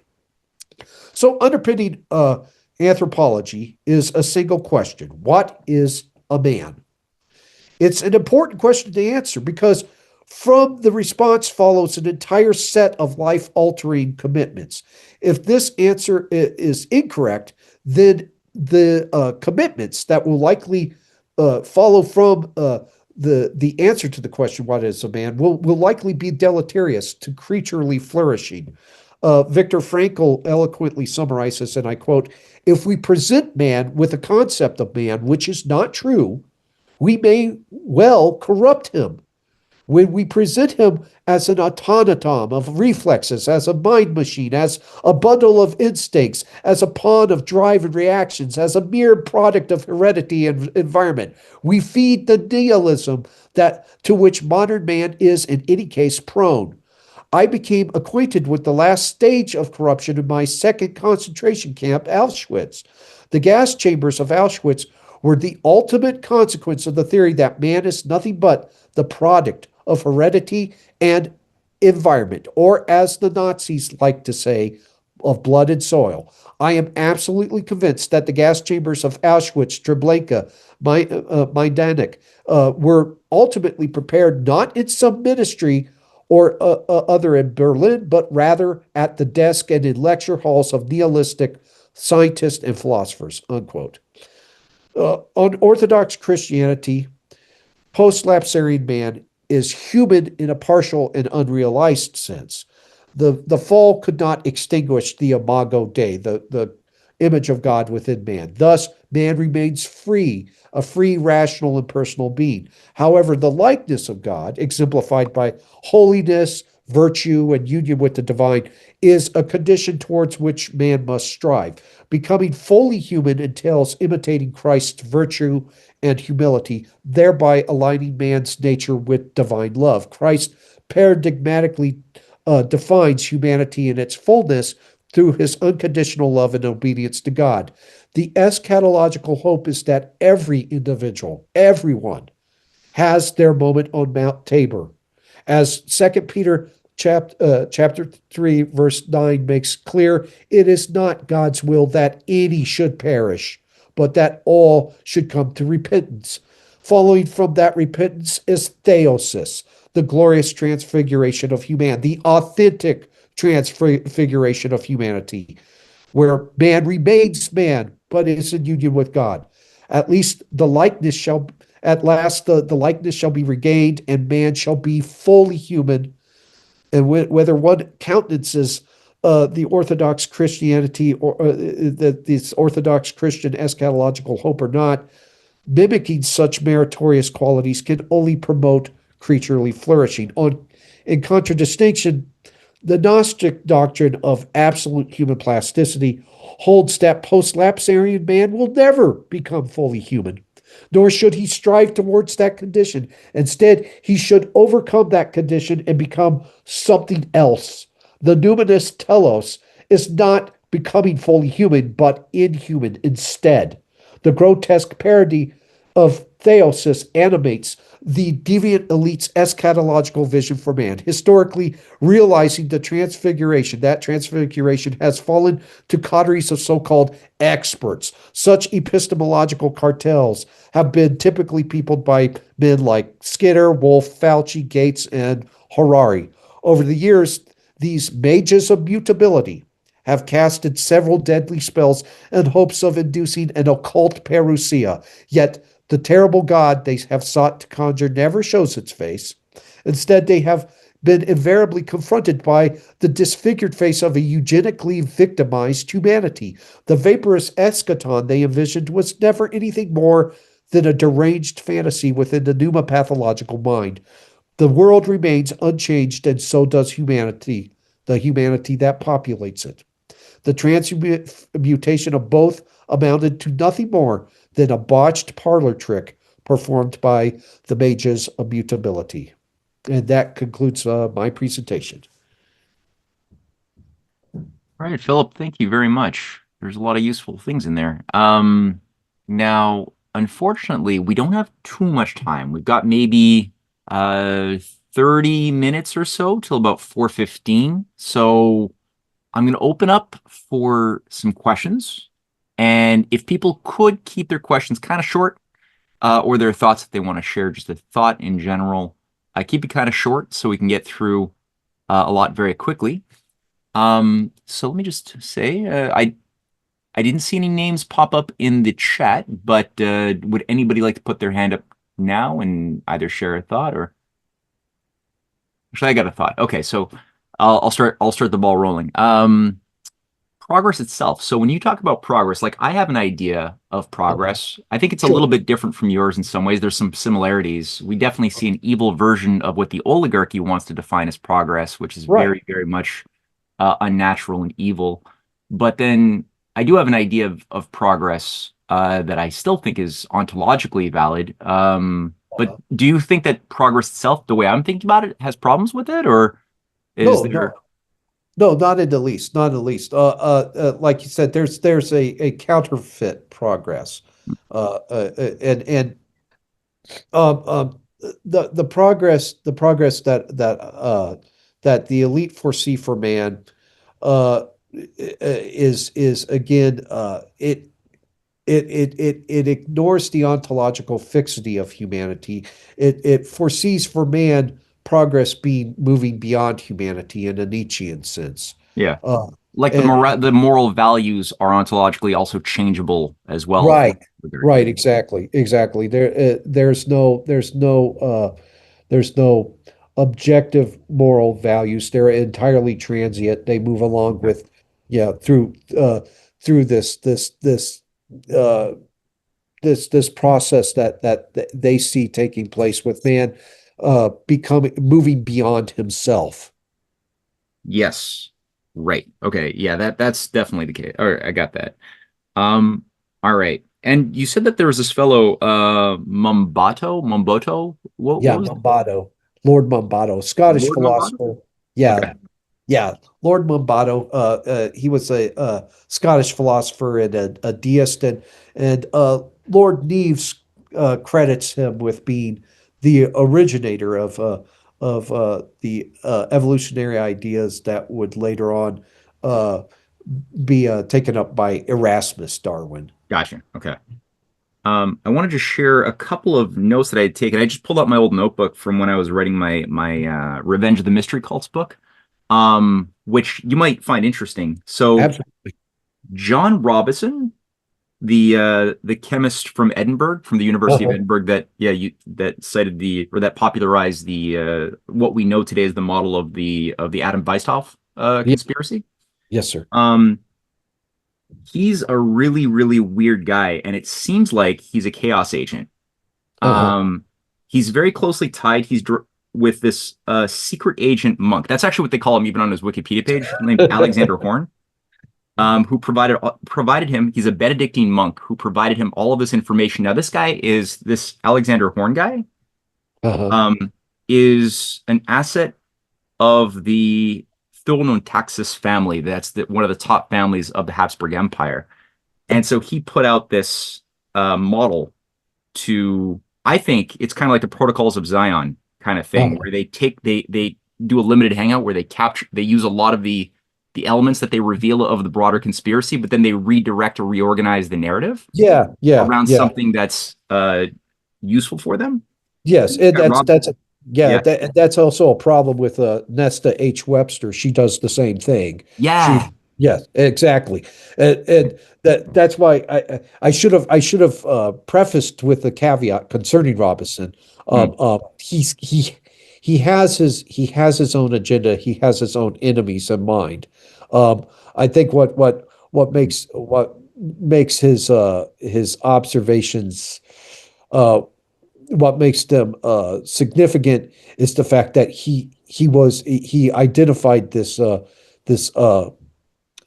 group, this secretive group within the Royal Society, and that's why you have the Royal Society uh, uh, promoting the ideas that they promote, and also manipulating the scientific press so as to affirm those ideas.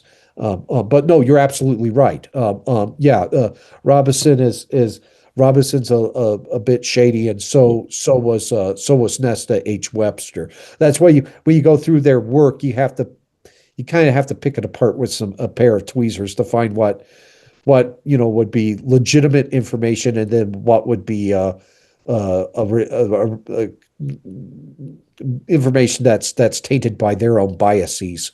well, also like who their assets for, because when Yeah, you look at their bios, like Nesta Webster comes from the Plymouth Brethren, yeah, yes, yes, right? And she's got two aristocratic lines of high blood inside of her, and like that she's very yeah, proud of. And so yes, all of yes, the United Grand Lodge Freemasons are propping her up because yes, her narrative deflects away from what they're actually doing exactly, as the exactly. founders of the Invisible College. So she doesn't like the Invisible College and exposes it, but then redirects it away from the actual creators of the Invisible College. Exactly, Yes. exactly. And that's kind of that's the frustrating part about this research is it's like somebody's revealing something, but to Mm, what ends? And perhaps they're telling some truth, perhaps they're telling uh, uh, uh, a partial truth, or always the question is why are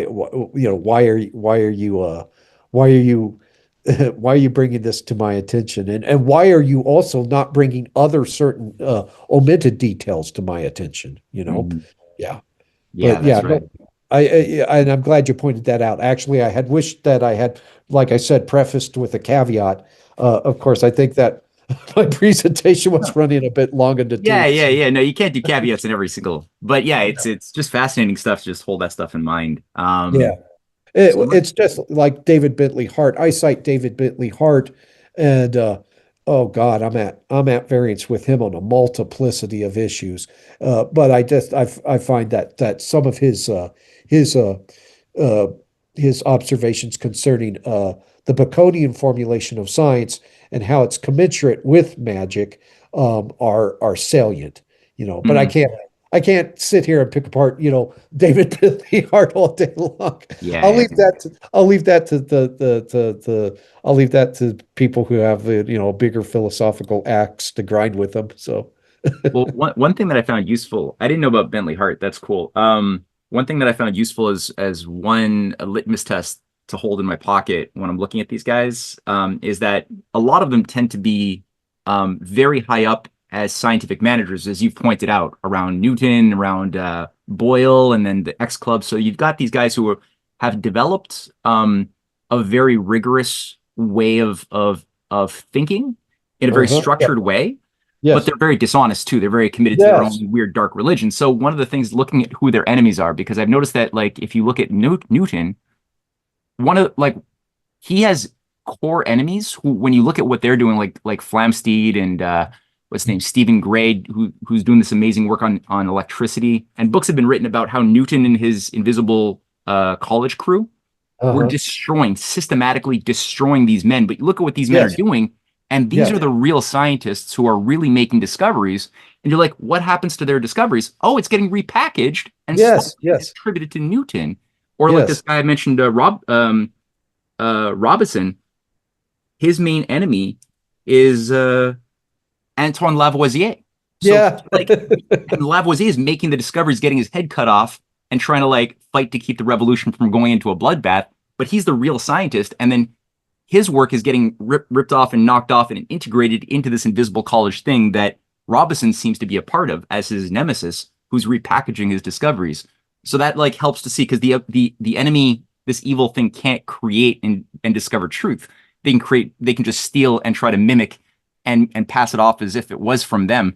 So that's also another interesting standard to use. Same thing for Newton, right? Like most of his Right. discoveries didn't come from him.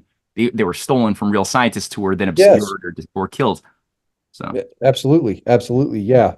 It's a very internecine. So yeah, yeah, really big. That's an understatement. Sue's got her hand up. Sue, go for it. Hey, thanks, Matt. Hi, Philip. Thank you. hi. What an astounding presentation. I maybe have 100 questions, but I'll limit it to one. Just, well, maybe two. Just first about the Huxley family and the Bateson family that seem to, you know, run in parallel for 100 years. And William Bateson being the father of genetics, and then Gregory Bateson being a part of cybernetics and MK Ultra, and he was very close to Adrian Huxley. Mhm. So now I think about the transhumanists who are really looking at genetics and the longing to become immortal. Again, Yes. plasticity of uh, of what it means to be human, which I so love your ending on that. But just wondering if you have any thoughts on genetics and the Batesons or whatever you want to.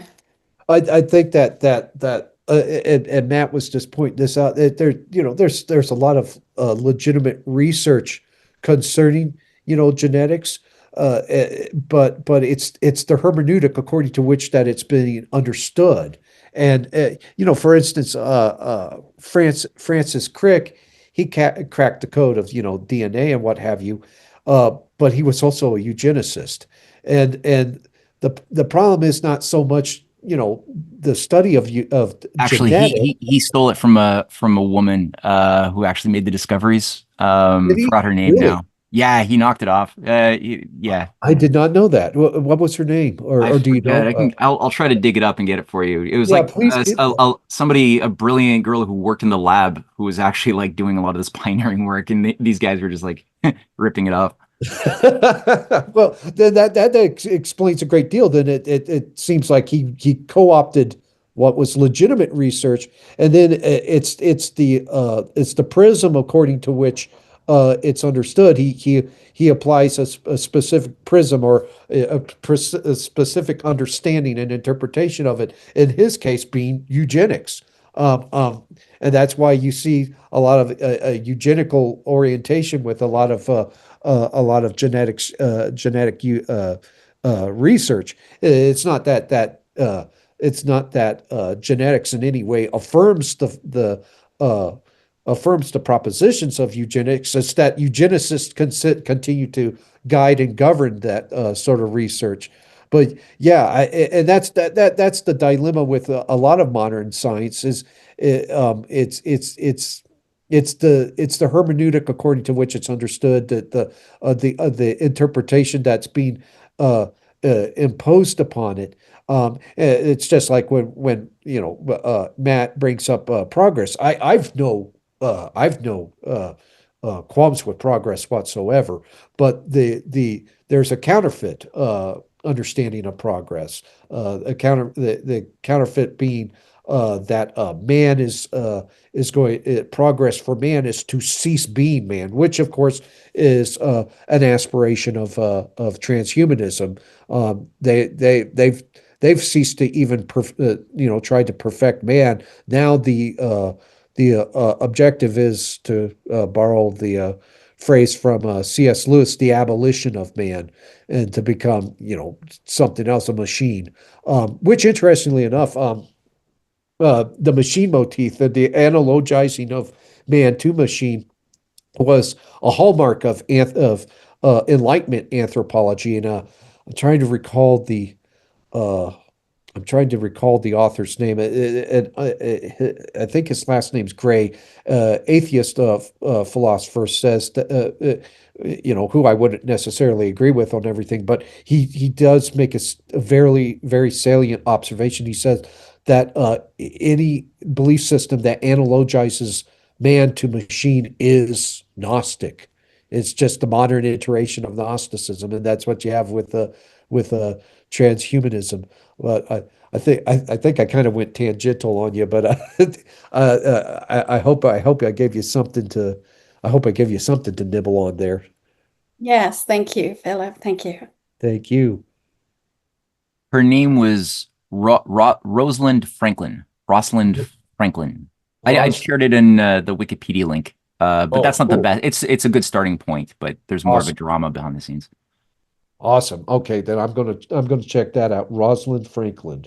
And I'm going to share another in the chat. I'm going to share another link to a class that Magdalena Therian gave a while ago on the Madame Curie and the women who discovered nuclear science. And most of these women are have been totally suppressed and their ideas stolen and attributed to immoral assholes around Oppenheimer and Niels Bohr and company. So I'm going to share that link right now. Doug Mayhew writes liberalism reaching its terminal station, liberating man even from himself. Yeah. Yeah, the ultimate perversity of freedom. It's like that Nazi doctors who came to the conclusion that death is the ultimate freedom, right? That death Yeah. somehow like death is life. Like how Orwellian can you get it? Yeah, yeah. I mean, I think what who was it? Was it Bertrand Russell who or no, that wasn't Bertrand Russell. It was Sartre who said, "Well, I wouldn't want to commit suicide, even though my worldview compels me to do so. I wouldn't want to commit suicide because I'd be using my freedom to take away my freedom or something." It's just this hideous collection of contradictions, and uh, ultimately it underscores kind of a distinction between the antique understanding of freedom and the modern understanding of freedom. The modern understanding of freedom now is just emancipation from all cherished constraints. The belief that the highest good is to simply choose. It does it doesn't matter what you choose, just so long as you can choose. That's the good. Yeah. Whereas the antique understanding was freedom's not choosing, it's choosing well, it's choosing the ontological good. On Orthodox Christianity, which I'm an Orthodox Christian, it's aligning one's will with God, with God's will, with the ontological good, with the capital G good, and choosing well. And now, but with this new understanding of freedom, people just choose whatever, even however deleterious it might be. Um, and it also leads to a confusion concerning what genuine freedom is, because you walk into a grocery store and you figure, oh, I can choose between 5 different types of brands of bread, so ergo I must be free. And that's not how, at least the ancient understanding of freedom would have seen it. Freedom is choosing well, not just simply choosing. Well said. Yep, Oh, I can definitely get behind that. Doug had shared a thought. I just noticed it in the chat. Doug, do you wanna just say it aloud? Or pose it as a question if you want, or are you still there, Doug? Cannot hear you, Doug. I see that you took yourself off of mute, but I cannot hear you. Interesting things. Can you hear me? Yeah, better. Yeah. I was able to hear you, Doug. Now I cannot hear you. Doug, we Can you lost hear you. me, audio? Yeah. Okay. Hold on a second. I'm getting everything going here. Yeah. Or I can just read it. You want me to just read it? Yeah, go ahead. Just read it, because I have it mixed up in my audio here. Oh yeah, it's coming in and out. So Doug just wrote, amazing contribution, nice wrap up on the rotten fruits of the illusionists relative to the Christian recipe for progress. I get this sense of the mystics selling the idea that people can be manipulated into virtue and genius, which is immediately problematic at many levels. I remember the idea that man is perfectible, but can never reach maximum perfection, or he would be ontologically indistinguishable from God. Right. If he did reach that maximum perfection, he would be ontologically distinct. Okay, yeah. I don't know if you want to speak to that at all, or you. Yeah, absolutely. Yeah. Part of the problem is with this notion of man being perfectible, and he can eventually reach the height of virtue. The problem is it comes down to a question of what is virtue, what is meritorious, and if it's something that man can be conditioned into, then what is virtuous and what is meritorious is left to the conditioners to define. There's no objective, no objectively true definition of what is good, what is meritorious, what is, righteous. It's all left to this technocratic coterie of men who really only make really only make their decisions according to what is politically and socially expedient for the beneficent control of humanity. So, again, like well, for instance, somebody who just recently passed away, absolute, just, pardon me, but a garbage pail of a human being, Paul Ehrlich. Um, um, for him, what was best for humanity was, basically minimizing our numbers through technological apartheid, through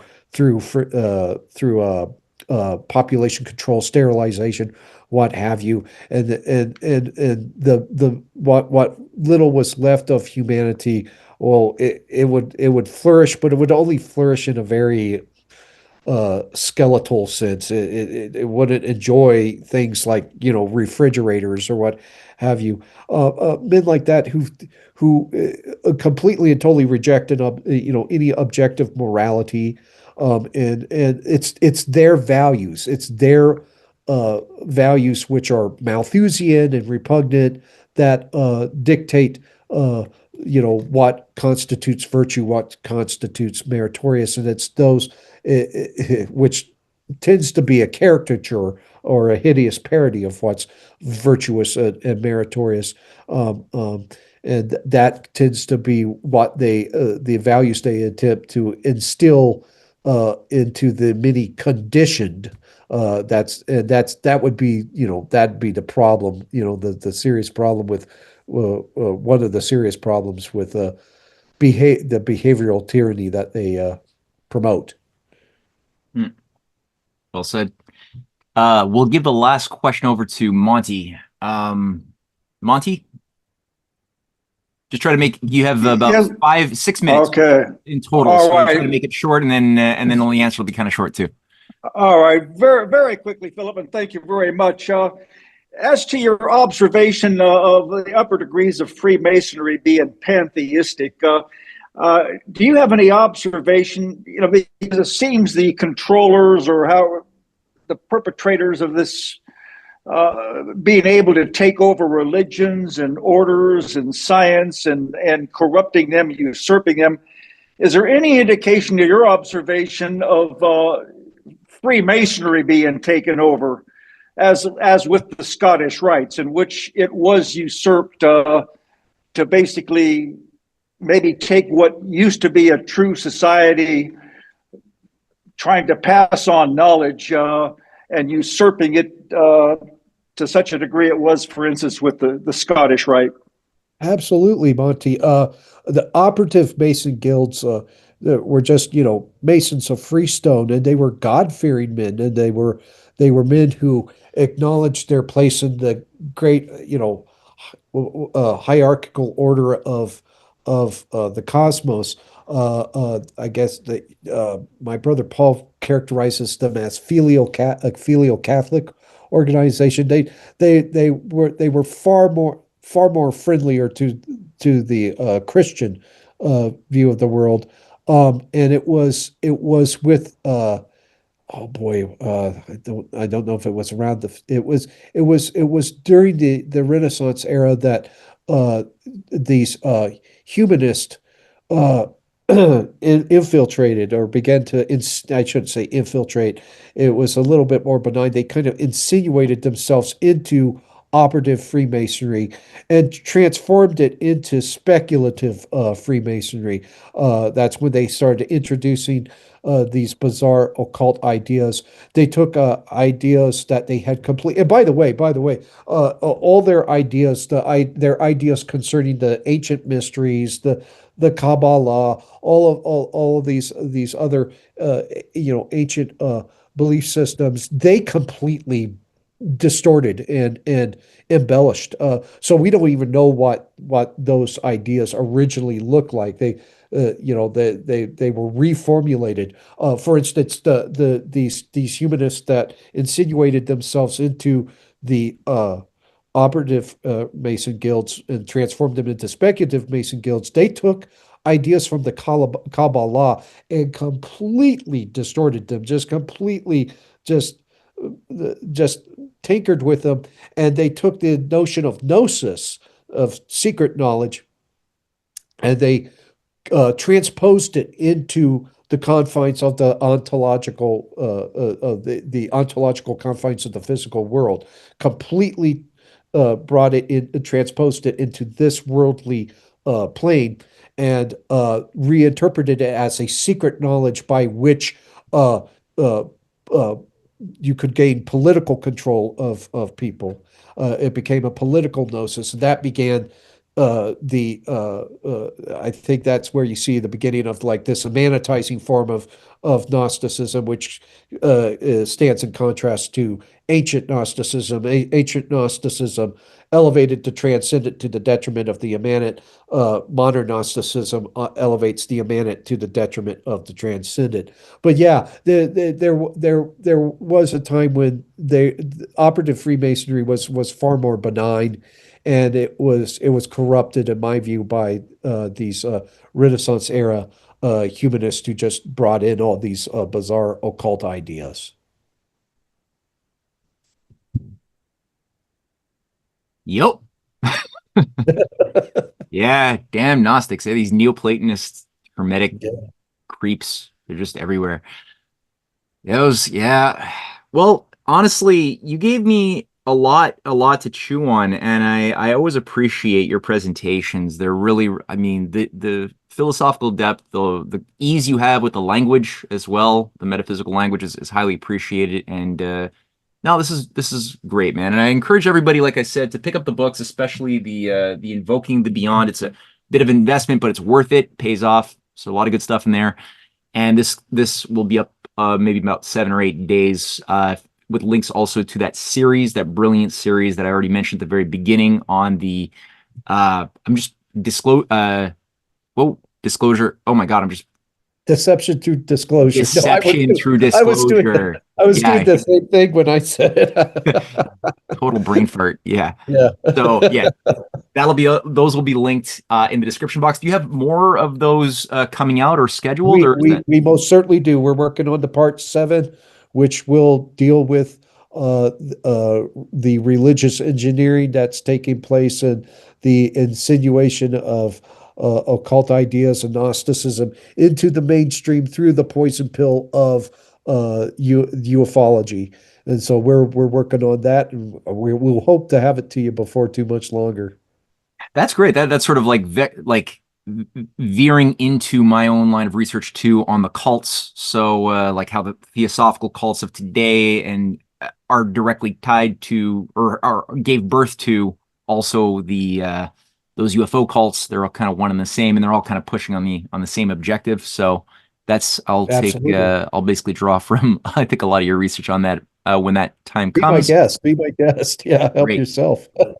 Kelly says it's an honor and a privilege. Thank you. Doug says any links to his online footprint. Do you have an online footprint? Do you write online or Substack or anything? Unfortunately, not yet. We did have one through Terry Melanson, but his website has come down because he's fallen on some hard times. We're going to work on trying to get a website going. We've like I said, I'm an utter neophyte when it comes to computers and what have you. I'm almost verging on Luddite. I have to neophyte. At least then you're beginning. All right. Yeah, it's exactly. I have to come out of my little cave and start joining the modern world. So hopefully I do have an X account. You can look me up on X, and I post a lot of stuff there as well. So yeah, you could look me up on X. Yeah. Okay, cool. All right. Thanks everybody for joining us this Sunday. Thank you, Phil. Take care. Thank you so much.